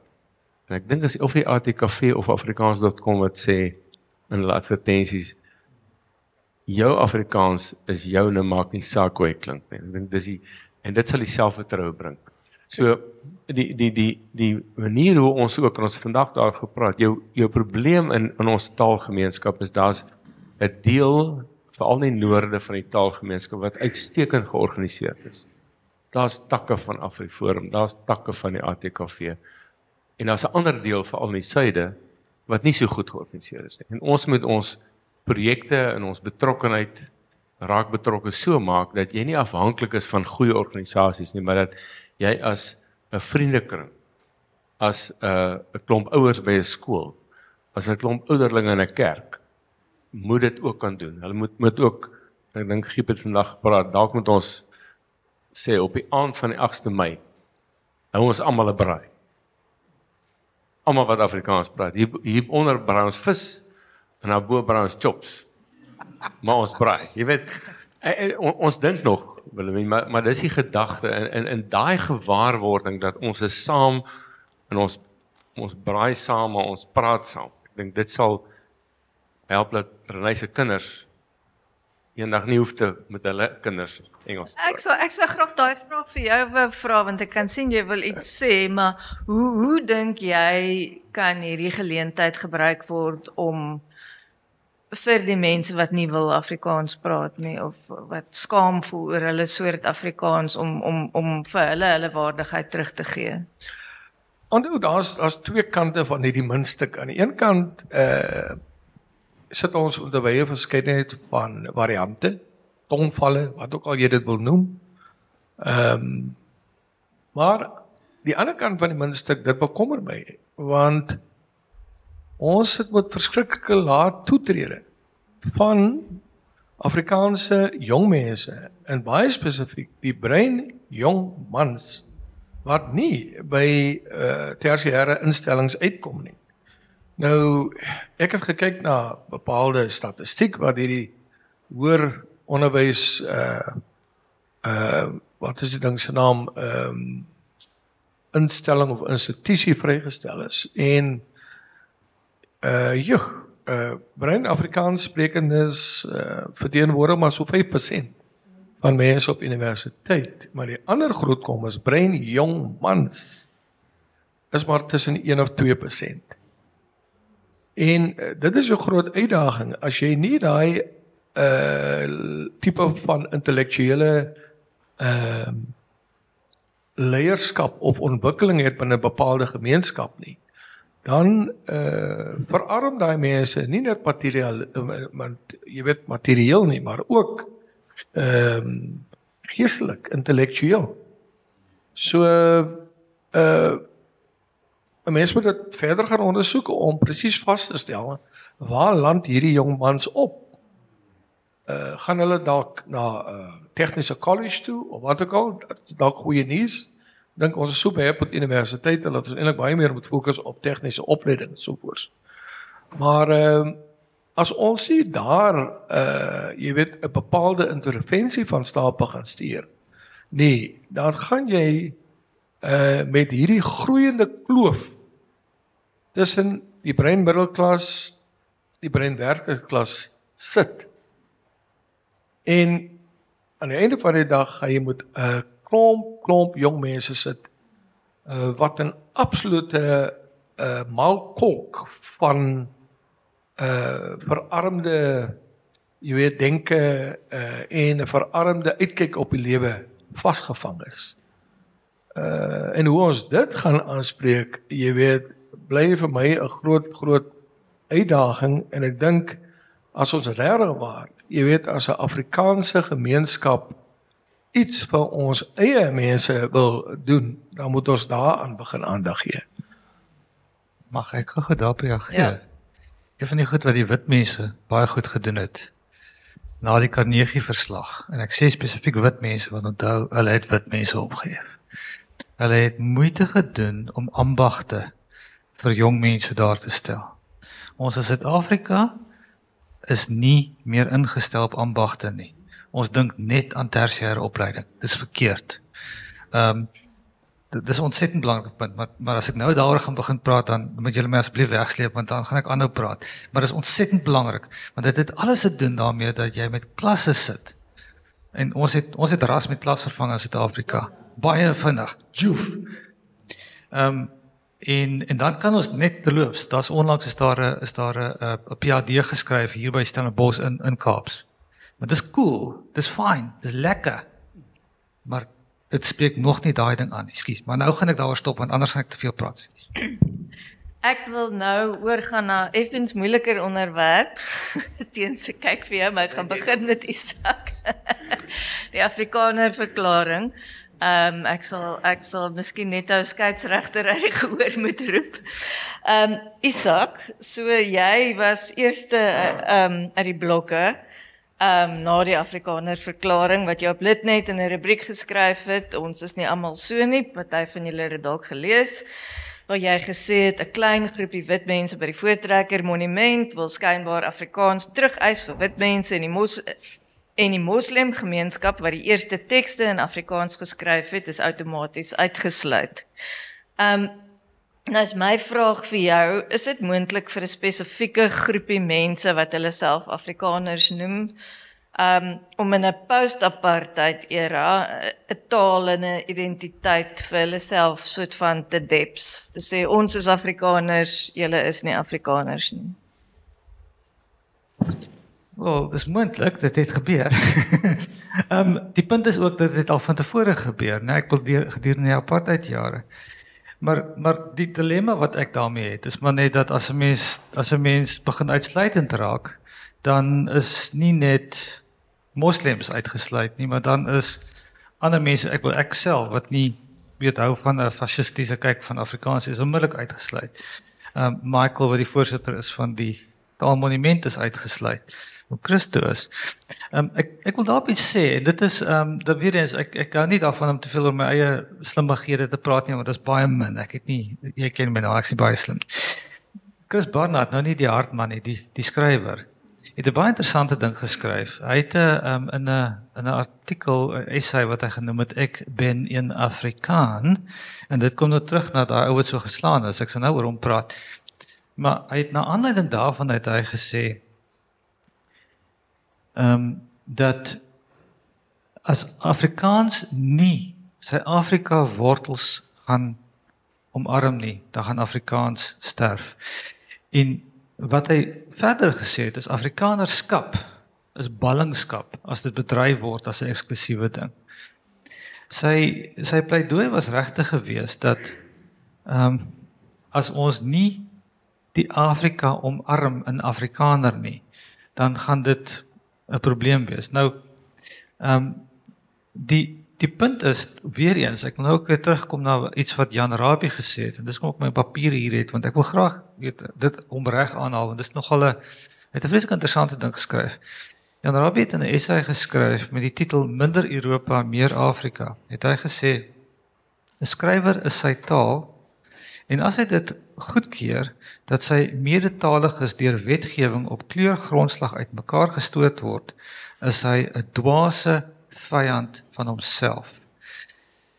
En nou ja, ek wil dis eintlik maar waarop dit neerkom. Die punt is dat ek het 'n vermoede, dis belangrik dat ons weer daai Afrikanerskap vir ons almal toeëien. En nie omdat ons bang is vir pak kry nie, soos wat jy net tog gesê het, maar omdat ons regtig inklusief wil wees.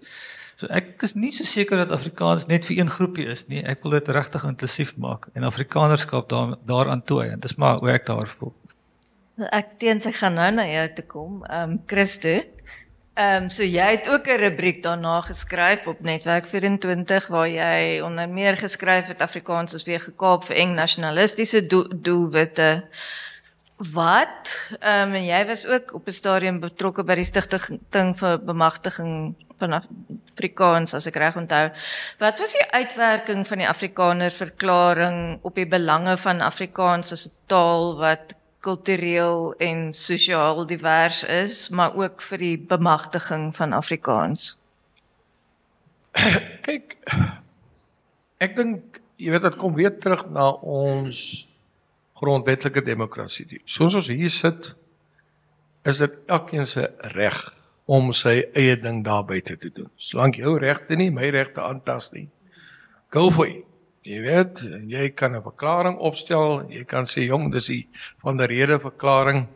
My vrou kan ook ene opstel en sê, dis die Mullen White van der Rede verklaring. En vir my het daar oorgegaan dat, jy weet, niks sou solidariteit en die groepering verhoed om 'n solidariteitsverklaring uit te bring. Ek dink nie dit sou enige polemiek veroorsaak het nie.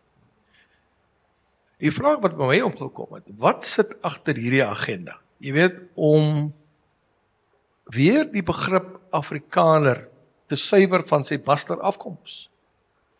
Dit is mos 'n baster afkoms, ons moet ons nie daarteen beklei nie. Dit eksklusief vir die witsprekers van Afrikaans te reserveer, en dan daarmee saam 'n pipeline, dis 'n pipeline, Afrikaner verklaring, en toe 'n Afrikaner stigting, en toe 'n Afrikaner leierskapnetwerk, jy weet, te skep binne daai pipeline.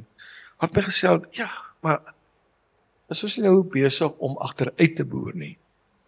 As dit gekoppel was aan 'n solidariteit, en dit was 'n solidariteitsverklaring, 'n solidariteitsstigting, wat ook al hulle wil doen, en 'n solidariteit leierskapnetwerk, go for it.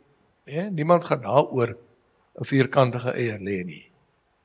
Maar onthou, agter daai hele pipeline is daar 'n filosofiese, ideologiese onderbou wat by my bepaalde rooi ligte laat opgaan.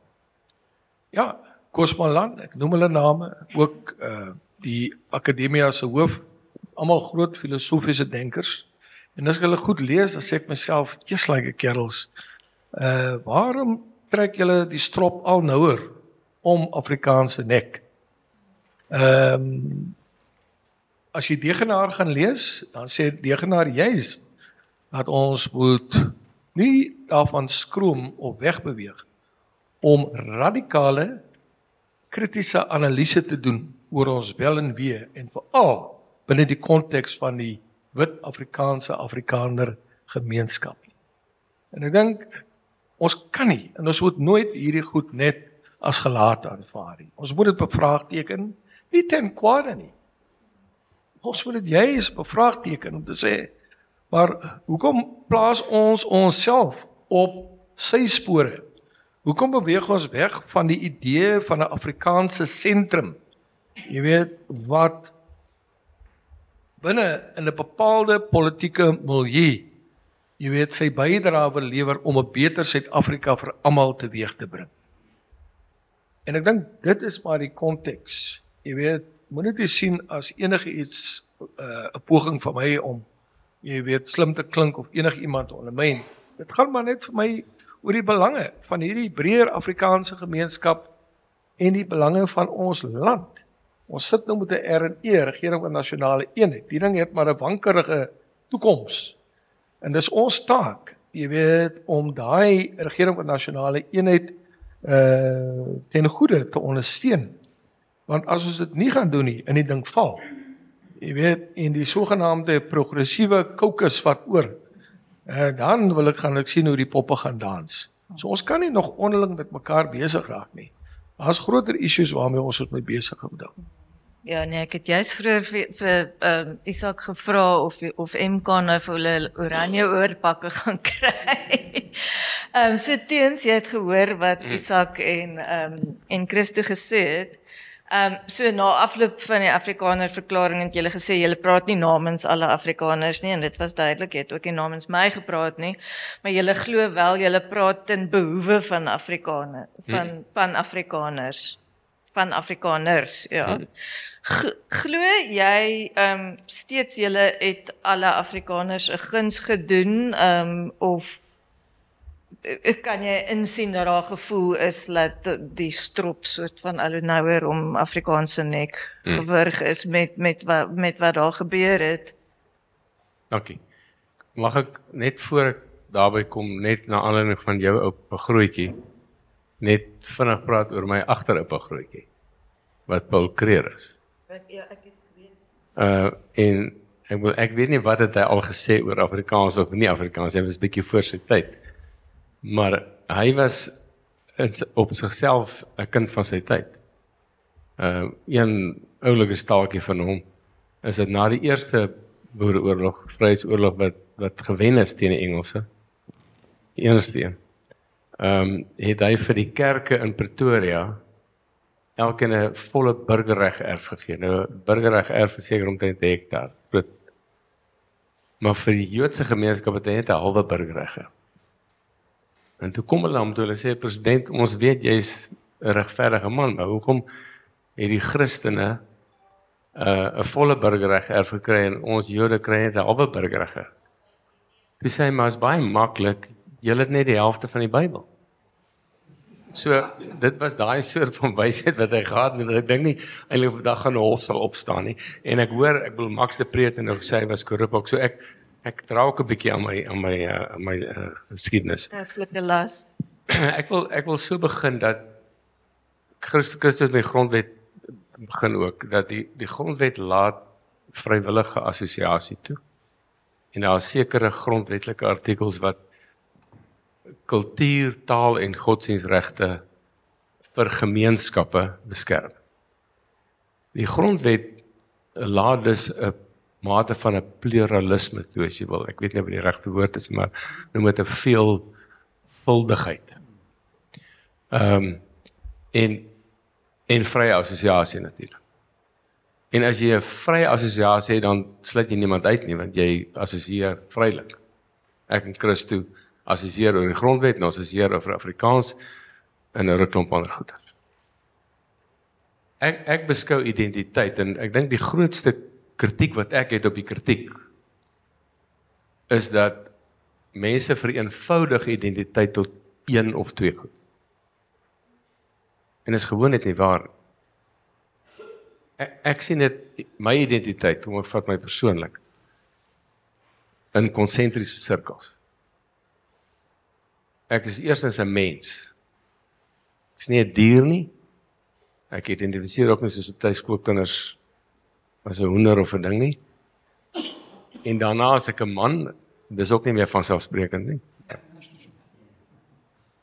En dan is ek 'n Christen, want ek deel dit met 3 miljard mense op die planeet. En as ek 'n Afrikaan, ek is 'n inwoner van die kontinent, ek is intens lief vir hierdie kontinent. Ek wil nie ergens heen gaan nie, en ek gaan nie ergens heen. Okay? Dan is ek 'n Suid-Afrikaner. Dis my politieke identiteit. Ek is 'n burger van die land, dit word bepaal. Ek kan kies om dit te verguis en Australië toe emigreer. maar ek is nie, ek is Suid-Afrikaner. En dan se ek 'n Afrikaans sprekende, wat intens lief is vir my taal, en 80% van die goed waarmee ek op die oomblik besig het te doen met Afrikaans in sy inklusiwiteit. Die Dagbreek Trust, Afrikaans 100 amptelik, die Trust vir Afrikaanse Onderwys, die MOS inisiatief, die Afrikaanse Onderwysnetwerk, gaan oor Afrikaans. En ek deel dit met almal wat in die vertrek sit. Maar 'n volgende sirkel, wat 'n kleiner sirkel is as Afrikaner. En daar deel ek met ander mense in die land 'n sekere geskiedenis, 'n kultuur en 'n erfenis. Nou van die erfenis op taalvlak oorvleuel met van ons wat hier sit, veral die laaste 15 jaar. Maar dit maak nie dat ek nou ewe skielik my Afrikaansheid los in inklusief of eksklusief nou wil sê, maar ek is nou net 'n Afrikaner. Ek is ook 'n inwoner van Pretoria. En dan is ek 'n lid van die Dopperkerk in Pretoria. Dis al kleiner word konsentriese sirkels en dit maak dit is ek. Ek is nie net 1 of 2 of 3 van daai goed nie. En dit is so dat in die wêreld wat Chris ook gesê het, as een van die goed verabsoluteer word soos wat Hitler gemaak het met ras, dan het jy ideologie. Of as jy 'n ANC-regering maak met swart African. Dis 'n ideologie. En dis hoogs gevaarlik. So dit ter agtergrond. Ekskuus dat ek net 3 notas gemaak.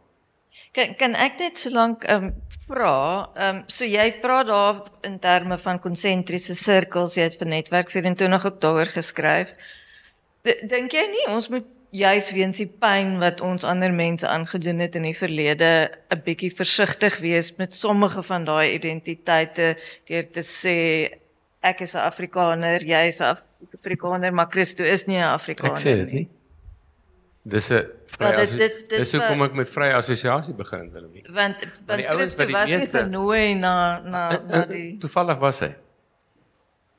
Chris Opperman het vir hom en mevrou de Klerk gesê, ons gaan dit doen, wil hy kom, en hy het gesê nee, en dis sy reg. Dis sy absolute reg, en ek respekteer hom daarvoor.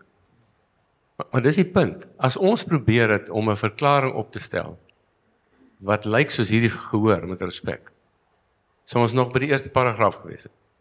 Dis net, daar sekere sienings wat ons oor kultuur en erfenis net nie deel nie, en dis nie verkeerd nie. Maar hier's 'n ander punt wat ek wil maak, en dit gaan oor die geskiedenis van die verklaring. En dit is dat 'n groep organisasies, meer as die Solidariteit-beweging, maar kom ons erken, hulle is die, ek wil sê van alle georganiseerde Afrikaanse en Afrikaner goed, is hulle omtrent 60-70%. Het al vir 3 jaar gesprekke gehad met die Mbeki Stichting. En ons het 'n verklaring van voorneme geteken met hulle ruk gelede. En hulle het vir ons die vraag gevra, as swart Suid-Afrikaners, wil ons weet wie's julle en wat kan julle bydra? En ons het geworstel met daai vraag, want ons het van verskillende organisasies afgekom. Nou, kan ek net eers sê, ek behoort nie aan een van daai organisasies. Ek is gedoog daar, of getolereer, omdat ek nie aan een van hulle behoort nie, en omdat ek 'n goeie fasiliteerder is. Maar ek identifiseer daarmee, ek wil nie daardeur my verantwoordelikheid wegneem. En toe ons begin gesprek voer, en aanvanklik was die idee, maar moet ons nie een groot organisasie stig, maar ons kan meer doen. En dit was duidelik, ek spot altyd en sê die laaste keer wat die Afrikaners saamgestaan was op die skip Salon toe, maar daar was nie sitplek nie. Dit is net nie maklik vir die klomp boggers om saam te stem nie. En uiteindelik het ons besef, ons gaan nie saamstem oor 'n nuwe organisatoriese eenheid nie, maar kan ons ten minste sê waaroor ons saamstem. En dit het 2 jaar gevat. En toevallig, aan die einde van Januarie hierdie jaar, het ons sê goed, nou stem ons saam. En natuurlik was daar kompromieë gemaak. En natuurlik het ons niemand uitgesluit nie, want, Willemien, anders wat jy sê, het ons nie namens enige Afrikaners gepraat nie, ons het namens die lede, ons het ten behoeve van, dis die woorde wat ons gekies het, ten behoeve van die lede van die organisasies wat daar verteenwoordig gepraat. Ons het nie namens Isak gepraat, of namens Konrad. Ons het namens die lede gepraat. Ons het nogal gesê, Dis amper 2 miljoen mense wat as Afrikaners het. Maar hoekom het julle dit nie net as solidariteit verklaar? Ja, ek sien ons tyd raak op. Hoekom het julle dit nie net as solidariteit verklaar? Omdat ons nie almal aan solidariteit behoort nie. Okay. Ek bedoel hoekom moet ons dit 'n kleiner 60-70% maak as daar ander mense is wat oor daai punte saamstem. So ek sê nie heeltemal saam met die punt dat dit moes as dit solidariteit was dit okay, maar as hierdie X en Y en Z bykom en hulle gooi 'n kombers in die rol, dan is dit nie okay. Ek dink dit nie. Ja, ek is klaar nie. Ek klaar nie. So die bedoeling was dis wys hulle vir my van na agteraf. Maar jy het baie lank gevat om by my uit te kom. Die punt is die bedoeling was om vir die regering te sê hier is in die Afrikaner gemeenskap is hier sekere kapasiteite, bevoegdhede en ons wil help. En daar's 12 artikels. Dit het niks met geloof te doen nie, maar ek het besef na die tyd dit was toevallig 12 artikels. As ek dit in Engels vertel, is nie so belangrik want jy weet 12 artikels is nie in Engels dieselfde as 12 artikels in Afrikaans nie, maar goed, 8 van daai 12 artikels sê ons wil saamwerk met die ander gemeenskappe en die mense in die land. Daar's niks van eksklusiviteit aan. Al wat ons sê, ons wil erkenning hê en dan wil ons 'n kulturele akkoord as 'n kultuurgemeenskap met die regering. Nou, die ding is heeltemal uit verband uitgeruk en ek dink baie ouens wat ons aangehaal het, soos jy, nou vanaand, het nie verstaan, ons het baie versigtig gewees om nie namens enige Afrikaners te praat. Ons het net namens die lede van daai organisasies te praat. En ons het gesê, ons wil saamwerk. Nou met 'n ou besluit, is jy in of is jy uit? As jy uit is, fyn. Maar nou vra ek weer myself die vraag af. As ons dan sê, vrye assosiasie in die land, ek assosieer as 'n Afrikaner, maar ek verwag nie van Michael om dit te doen nie. Maar dan moet hy nie my die reg om dit te kan doen, ontneem deur te sê, maar jy's eksklusief nie. Ek kan vanaand hier sê, enige iemand wat daai verklaring onderteken, is welkom. Die webwerf is oop. En julle sal met oop arms verwelkom word. Daar's nie 'n rasse ondertoon nie. Ek weet nie wie hom almal onderteken nie, dit is op 'n webwerf. So ek wil sê ek hou van wat Christus sê en ek dink dit moet 'n doelwit bly dat ons as Afrikaanse gemeenskap nader en nader aan mekaar beweeg sodat ons dalk eendag het ons nie nodig om te sê net 'n party van ons is Afrikaners en dalk moet ons dan sê almal van ons is Afrikaners. Ek het bruin vriende wat sê maar ek kan as Afrikaner identifiseer, maar ek wil nie daai ding teken. En hulle doen dit waarskynlik as gevolg van die historiese belangrike dinge. En weet ek, daar's laaste punt wat ons verstom het was twee dinge. Die 95% positiewe reaksie uit swart oorde uit oor mede-landgenote wat sê ons wil saamwerk. Ons gaan nie immigreer soos die Engelse nie. Ons gaan nie Australië toe nie. Ons wil hier bly. En wat ons net so verstom het was die 90% negatiewe reaksie van wit Afrikaners. Wat gesê het, jy mag nie saam met namens my praat nie en dis verkeerd en nie vir ons daai reg gee nie wat hulle opeis nie. En oor die algemeen moet ek sê in die breingemeenskap het ek wil amper sê meer begrip gekry as wat ek in die wit gemeenskap gekry het. Christo, ek wil net gou weer na jou toe kom, want ons tyd raak nou regtig min en ons het nog eers oor die Taalmonument gepraat nie en ek weet Michael kyk vir my. En ons moet nog vir die goed, so ek gaan nog net 2 vrae hier vra en dan kan ek gehoor praat. Hoekom het jy nie daai uitnodigings aanvaar om deel te wees van die Afrikanersverklaring nie? En dan wil ek gou net vir Isak vra uit jou perspektief, wat se skade het die indien wel die Afrikanersverklaring gedoen aan daai verwelkomende inisiatiewe vir Afrikaans? Waaroor jy geskryf het? Maar Chris, ek wil eers vir jou vra. Baie vinnig. Kyk, ek het besoeke gehad. Maar ek het dit baie duidelik gemaak. Ek sou Afrikaanse verklaring, jy weet wat die hele Afrikaanse gemeenskap. Nou ja, dis sekerlik die moeilikste taak om almal, maar as dit 'n oop agenda was, dit was van die begin af jy weet, kon ons hier by Gaudini by mekaar kom, ons kon almal sê maar wow, ons is 'n Afrikaanse gemeenskap. Ons bevind ons binne 'n bepaalde grondwetlike bestel. Ons almal soos ons hier sit het bepaalde vaardighede, ons wil 'n bydrae maak. Jy weet, dan dink ek so niemand daarmee kwessie gehad het. Ongelukkig het die gesprekke wat ek gehad het met Coetzee Bester, Christo of Chris Opperman, jy weet, het aan die einde van die dag maar daar vasgesteek. Jy weet, is dit 'n Afrikaanse of 'n Afrikaner?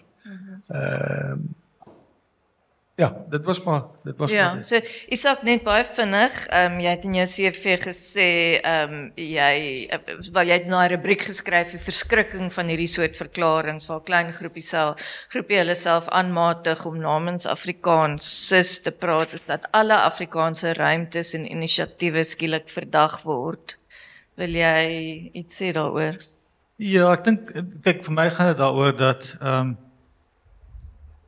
daar is ook goed gewees soos ruimtes wat eksklusief is en wat my nogal gepraat. Maar Selfbeskikking. Ja, maar ek dink die belangrike ding hier is dat die afgelope 30 jaar het baie organisasies moeite gedoen om juis uit te reik, die Stichting vir die Bemagtiging van Afrikaans, die Taalraad, die ATKV, die Vriende van Afrikaans en dis meer, en het regtig moeite gedoen om Afrikaans weer inklusief te probeer maak, want ons kan nie die verlede ontken nie.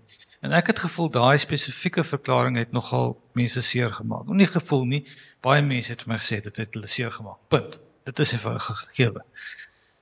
En die ding wat my opgeval het, is ek is betrokke by Pen Afrikaans, en ons het nou, onlangs het ons twee bestuurslede in Kenia gehad, wat met deel van 'n baie groot UNESCO-projek.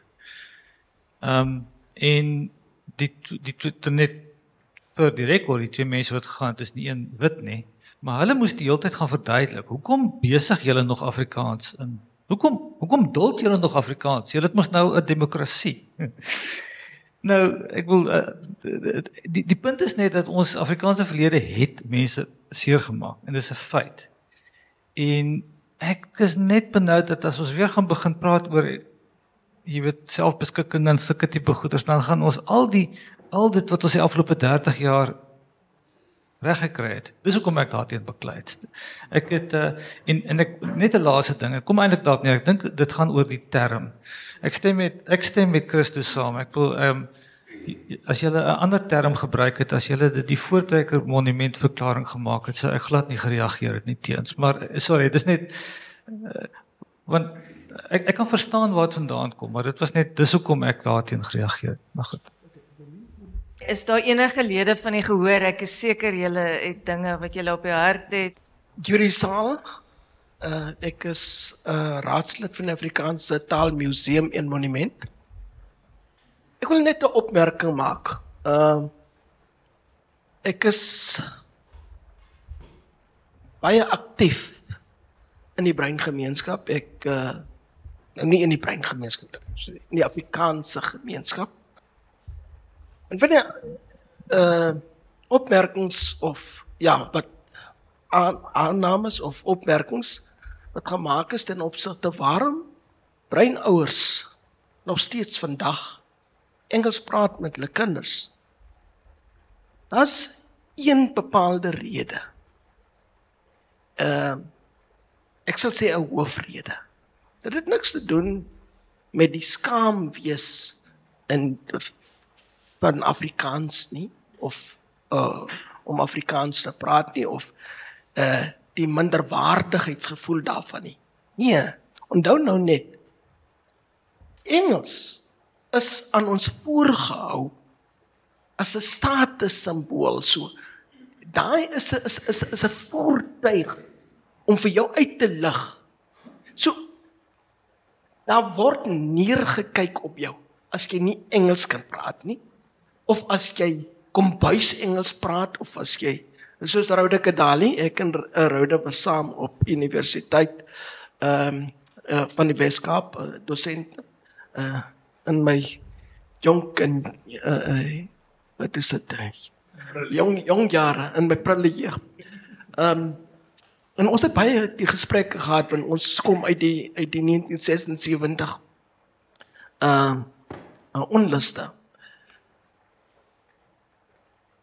So, wat ons moet onthou, is dat die Afrikaans, die taal Afrikaans, is ook geëtiketeer as die taal van die onderdrukker. Dit het 'n baie swaar politieke baadjie aangegaan. En as ouers wil jy jou kinders daardie seer of die vernedering wil jy spaar deur vir hulle in die hoofstroom van hulle maats tuis te laat voel deur hulle liewerster Engels groot te maak of laat hulle Engels praat en laat hulle Engels in Engelse klasse by die skool. En vir baie het dit ook gegaan oor die besighede of die geleenthede wat vir hulle kinders daar is vroeër jare wat uitgesluit was. As jy 'n bruin mens is of 'n swart persoon is, mag jy nie sekere beroepe volg nie. Dit is die ouers, ons het so groot geword. Daar's sekere spesifieke beroepe wat 'n bruin mens kan doen. Hy's of 'n onderwyser, hy's 'n polisieman of hy's in die medies. That's it. Jy gaan nêrens anders nie. Daar's ook staatsbeheerse toegeken. So dis die agtergrond. So ek wil terugkom te sê ons moet verstaan dat die ouers van daai tyd my ouderdomsgroep het 'n baie swaar politieke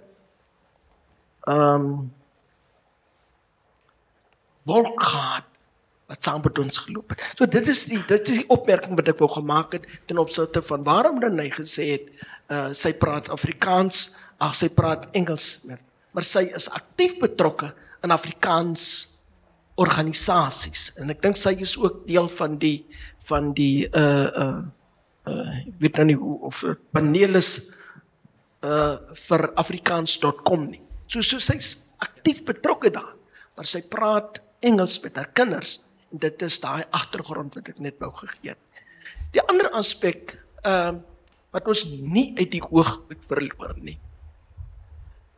Daar is woorde wat geassosieer word, net soos Afrikaans destyds geassosieer is as die taal van die onderdrukker, die taal van die wit man, want dit is wat ons ervaar het. Is daar sekere woorde wat vasgesteek het, wat daardie status ook gekry het in die algemene begrip. Weereens van die groepe, van die mense wat onderdruk is. En dit is een van hulle is Afrikaner. Afrikaner, die terminologie Afrikaner, het die konnektasie en die betekenis van 'n superieure bevolkingsgroep, weereens 'n ene wat onderdruk, en dat so 'n soort verklaring of 'n bekendmaking van jy is dit is amper soos jy sluit aan by die Ku Klux Klan van Amerika. So dis net die twee goeie aspekte is ook daai betekenis assosiasie. Ek wonder net of ons dit nie ons gaan dit voel net nou daar word hard probeer dat almal moet saamstem oor dieselfde ding. Ons moet saam staan oor alles. Dit gaan nie gebeur nie. En dan ons moet aanvaar, daar gaan verskille wees. Ons is almal lief vir Afrikaans. Dis soos die Springbokspan. As ons nou 'n Springbokspan moet kies, dan gaan daar 15 verskillende spanne wees. Ons is almal Springbokke, ons is lief vir die Springbokke. Ons gaan nooit altyd saamstem oor iets nie. Ons bly lief vir Afrikaans. So hoekom so hard probeer dat jy moet dink soos ek dink? Dit gaan nie gebeur nie. Elkeen is geregtig om te dink hoe hy wil dink, maar ons bly lief vir Afrikaans. So fokus meer daarop. Dit voel net vir my of daar partykeer te veel gekonsentreer word dat almal moet nou saamstem en presies dieselfde dink. Dit gaan nie gebeur nie. Ons dan nog vir 100 jaar aanhou. Maar die belangrikste is dat ons lief is vir Afrikaans, laat dit voortgaan, dat ons al die regte uitleef en dit dan ons moet meer daarop fokus. Ek is Carolina van die Westhuizen van Podium Pret. Ek wil aansluit by meneer Saal en by die vorige spreker. Weet jy, in die jare wat ek nog skool gehou het tussen 4 mure met 'n deur, het ek een belangrike les by die skoolhoof geleer en dit is straf moet een of ander tyd ophou. En ek sien hier in die gehoor meneer en mevrou Dumas van New Orleans, nee. En ek weet nou daar's 'n pedagoog daarvoor en meneer Elof, professor Elof, ons kom van dieselfde universiteit. Ek wil vanaand vir julle sê, kom ons spring weg met Afrikaans amptelik 100. Ons is nie almal ewe vinnig, ewe sterk, ewe mooi, ewe reg, ewe fiks nie. Maar kom ons staan op die lyn en ons spring weg. Weet julle, dis Augustus. Dis 4 maande, dan is ons in hierdie eeufeesjaar. Ek het nog nie eens gesien ons hierdie champagnebottels nie. Maar ek wil vir julle sê, my opwip spaza winkel, meneer Isak, hier sê, Emosiepret. Weet julle, ek het in geloof en ek glo in God drie enig. Het ek hier aan die onderkant bo Podium Pret se logo hieronder het ek Afrikaans 100. Ek wens elke kind in ons land wat Afrikaans praat of wil praat, wil belê in so 'n emosiewiel, want ons het nou begin ek bemerk. Ons het in COVID almal maskers gedra en ons kinders het nooit emosies geleer nie. So weet julle wat, al wat ons sê is, ons is kwaad, ons is bang, ons is, partykeer is ons bly. Maar kom ons leer die ander woorde, en vanaand vir ons as volwassenes, kom ons leer die ander woorde, van tevrede, entoesiasties, opgewonde, en ja, kom ons gaan soek hy champagnebottels, laat ons hierdie proppe skiet, want Afrikaans, wat ook al die datum is, ons het iets om te vier, laat die proppe skiet. Goeienaand, ek is Jerome Dumas en ek het onderwys gegee tot op 31 Julie hierdie jaar. Ek is afgetree, maar ek wil net so lansie vir Afrikaans breek. Weet wat, dat ek het so 2-3 jaar terug Somerset West in game ingestap en soos een van die sprekers gesê het, ons slaan onmiddellik oor na Engels toe. En ek sien hierdie jong meisie wat daar werk, Sikosa meisie en ek sê, would you like to help me? I'm looking for the sale item, it must be a dustbin. Sy kyk my so, sy sê, hallo meneer Dumas, waar is juffrou? En ek sê, ja, ek ken jou nou. Sy sê vir my, meneer, wie wat? Ons was 20 wat vir die werk aansoek gedoen het. En omdat ek Afrikaans kon praat, skryf en lees, en saam met dit nog Engels en Isikosa, het ek die werk gekry. So die lansie wil ek vir Afrikaans breek. Vanaand gaan ek onttrekking doen by 'n winkel, ek kry een van my oud leerders se pa, en hy sê vir my, meneer, waar is Anthony? Sy is in Pretoria. Sy is een van die departementsbestuurders daar. Sy het die werk gekry omdat sy Afrikaans kon praat. So ek wil tof vir julle sê, mense, kom ons gaan net aan met ons Afrikaans. Ek hou van die advertensie. Hulle sê, jy praat mooi Afrikaans. Wie is hulle? Ek hou van die advertensie. Ons almal se Afrikaans is regte Afrikaans. Dankie, ja, ek is Giep van Sail, ek is die nasionale koördineerder van die Afrikaans 100 veldtog. En ek sal nie my salaris kry aan die einde van die maand as ek nie ook iets daarom sê namens die projek nie. Ek wil net vir die dame daar sê, hier's baie groot storie hier onder, so baie champagne wat ons al bymekaar maak. Miskien net twee goed. Willemien het nou iets gepraat oor hoe gaan ons mense se waardigheid teruggee en wat word gedoen en so. En dis eintlik 'n bietjie van 'n aanklag op die Afrikaanse instansies wat reeds geweldig baie werk doen. En daar's baie van daai name is nou vanaand genoem, die SBA, die ATKV, Vriende vir Afrikaans, die Virtuele Instituut vir Afrikaans, die Afrikaanse Taalraad. En ek dink baie van die instansies kan dalk 'n klein bietjie meer doen om dit wat hulle doen aan die groot klok te hang, sodat mense kan sien wat gebeur. En as 'n mens dan die moeite doen en jy gaan kyk na die ouens se webblaaie en na dit is ongelooflik. Die hoeveelheid projekte wat daar is. So ek is nie bekommerd daaroor nie. Daar's geweldig baie werk wat gedoen word. En al hoekom ek dit weet is omdat ons in die afgelope 5-6 maande met bykans 40 instansies nou al op ons lys sit van mense wat sê ons wil betrokke raak by Afrikaans Eenhord. Dis die projekte wat ons spesifiek wil doen, maar hier is die ander goed wat ons doen. En ons wend 'n bietjie van 'n poging aan om die lig te laat skyn op baie van daai projekte. So dis die een punt. Die tweede ding is net oor wat vier ons die 100 jaar, 'n baie belangrike ding wat ons saam met die oorsigkomitee is, ons veldtog is op 3 bene gebou. En die eerste ene is die geskiedenis tot en met 1925. Alles wat gebeur het. Daar was baie goed in die media, hoeveel keer wat ons gesê het, daar was foute gemaak, jy het die onderhoud gehad met Renée, ons probeer ook op ons webblad en op ons Facebook, het ons artikels oor die variëteite, so daar's 'n groot klompie goed wat gebeur oor die geskiedenis voor 1925. So dis die een been, die tweede been is die afgelope 100 jaar. En ons vier eintlik meer daar waar ons nou is, as dit wat gebeur is. Baie belangrik, wat gebeur het in 1925, dis 'n mylpaal, soos ons nou vanaand gehoor het, maar dit gaan oor waar ons nou is, en dan wil ek 'n voorbeeld noem van instansies of plekke, soos 'n ATKV, wat gestig is, dink is 1930, was die bastion van Afrikaner mense op die spoorweë. Waar is die ATKV vandag? Dit is 'n inklusiewe organisasie al vir meer as 30 jaar. Dis waar hulle vandag is. Dis nie toegemaak nie of besluit, hoorie, maar hulle het nie bestaansreg nie, want dit is wat gebeur het 70, 80 jaar gelede.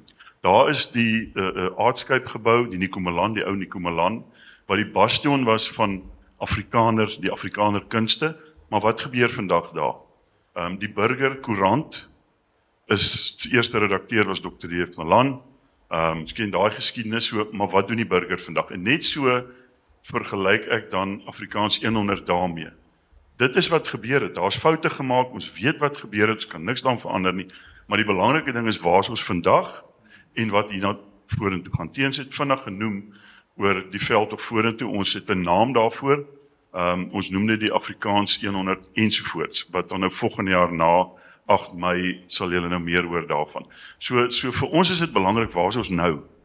Ons het klaar gepraat oor die verlede, ons kan niks daaraan doen nie, om te hamer en te hamer, gaan ons niks bereik nie. So al die projekte wat ons nou doen, kyk na waar is ons nou, daar's baie om te vier, en hoe gaan ons vorentoe? Wat sê die jong mense oor die taal? Voel hulle soos ons gryskoppe oor die taal? En ek dink dit is waarop ons moet konsentreer. Dankie. Mag ek gaan iets oor die taalmonument sê? Nee, ek net 'n punt maak. Dat as jy nou is vreeslik baie mooi goed daai die simboliek aan die riepsuile en goed. Is fantasties. Daai oop suil wat Afrika simboliseer. Die suile wat die Afrika tale simboliseer en alske tipe goed. Dit is fantasties. Die een ding wat uitgelaat is in daai ding is die Arabiese Afrikaans. Né? Maar wat het die taalmonument gaan doen? Gaan loop hierso rond en gaan kyk hoe is Arabiese Afrikaans nou geïnkorporeer hierso. En dis wat ek net probeer sê is hier is 'n wonderlike monument in die sin van hoe hy ontwerp is. Toe ons agtergekom het daar was 'n foutjie gemaak, is dit reggestel. En dis baie mooi reggestel. So ek wil net te veel, maar is ja. Dankie. Ek is Cheryl en ek sê altyd My moedertaal is ek droom in Afrikaans, maar in besigheid is ek Engels. And I'm not shy to say it. And I'm not embarrassed to say it. Maar ons koördineerder hier sê nou, the past is the past. Maar wat belangrik is dat hoe gebruik ons taal om to unify us? Hoe gebruik ons taal? En die feit van die saak is, ons is almal soos ons nou hierso sit. Ons is geïnteresseerd in die taal en ons is lief vir ons taal. Maar ons is ook leiers van die taal. En wat vir my baie hartseer is, okay? Ek is van hierdie area, is dat baie keer word taal nog gebruik to keep it exclusive. I mean, I'm married to an African guy. He's from Joburg, comes down to Paul. He says, I can't deal, want hy word nog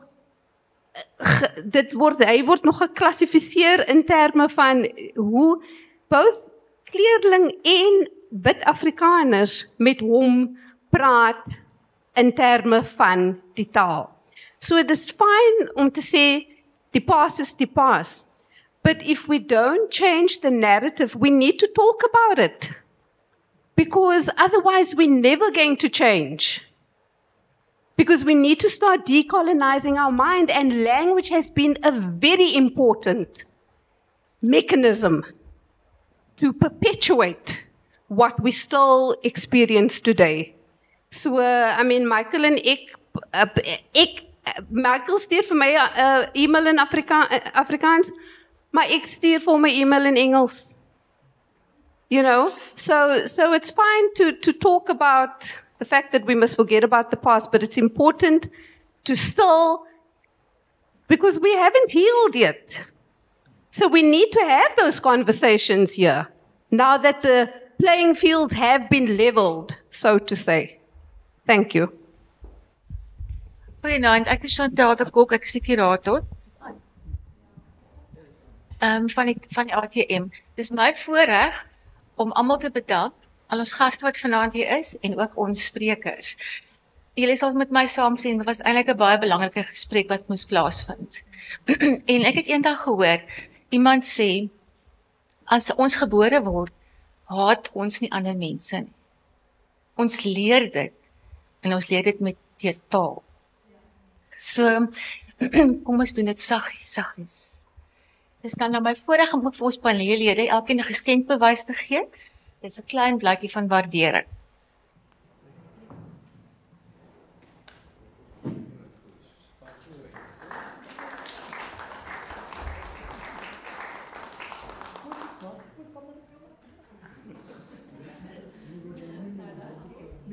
Ha ha ha.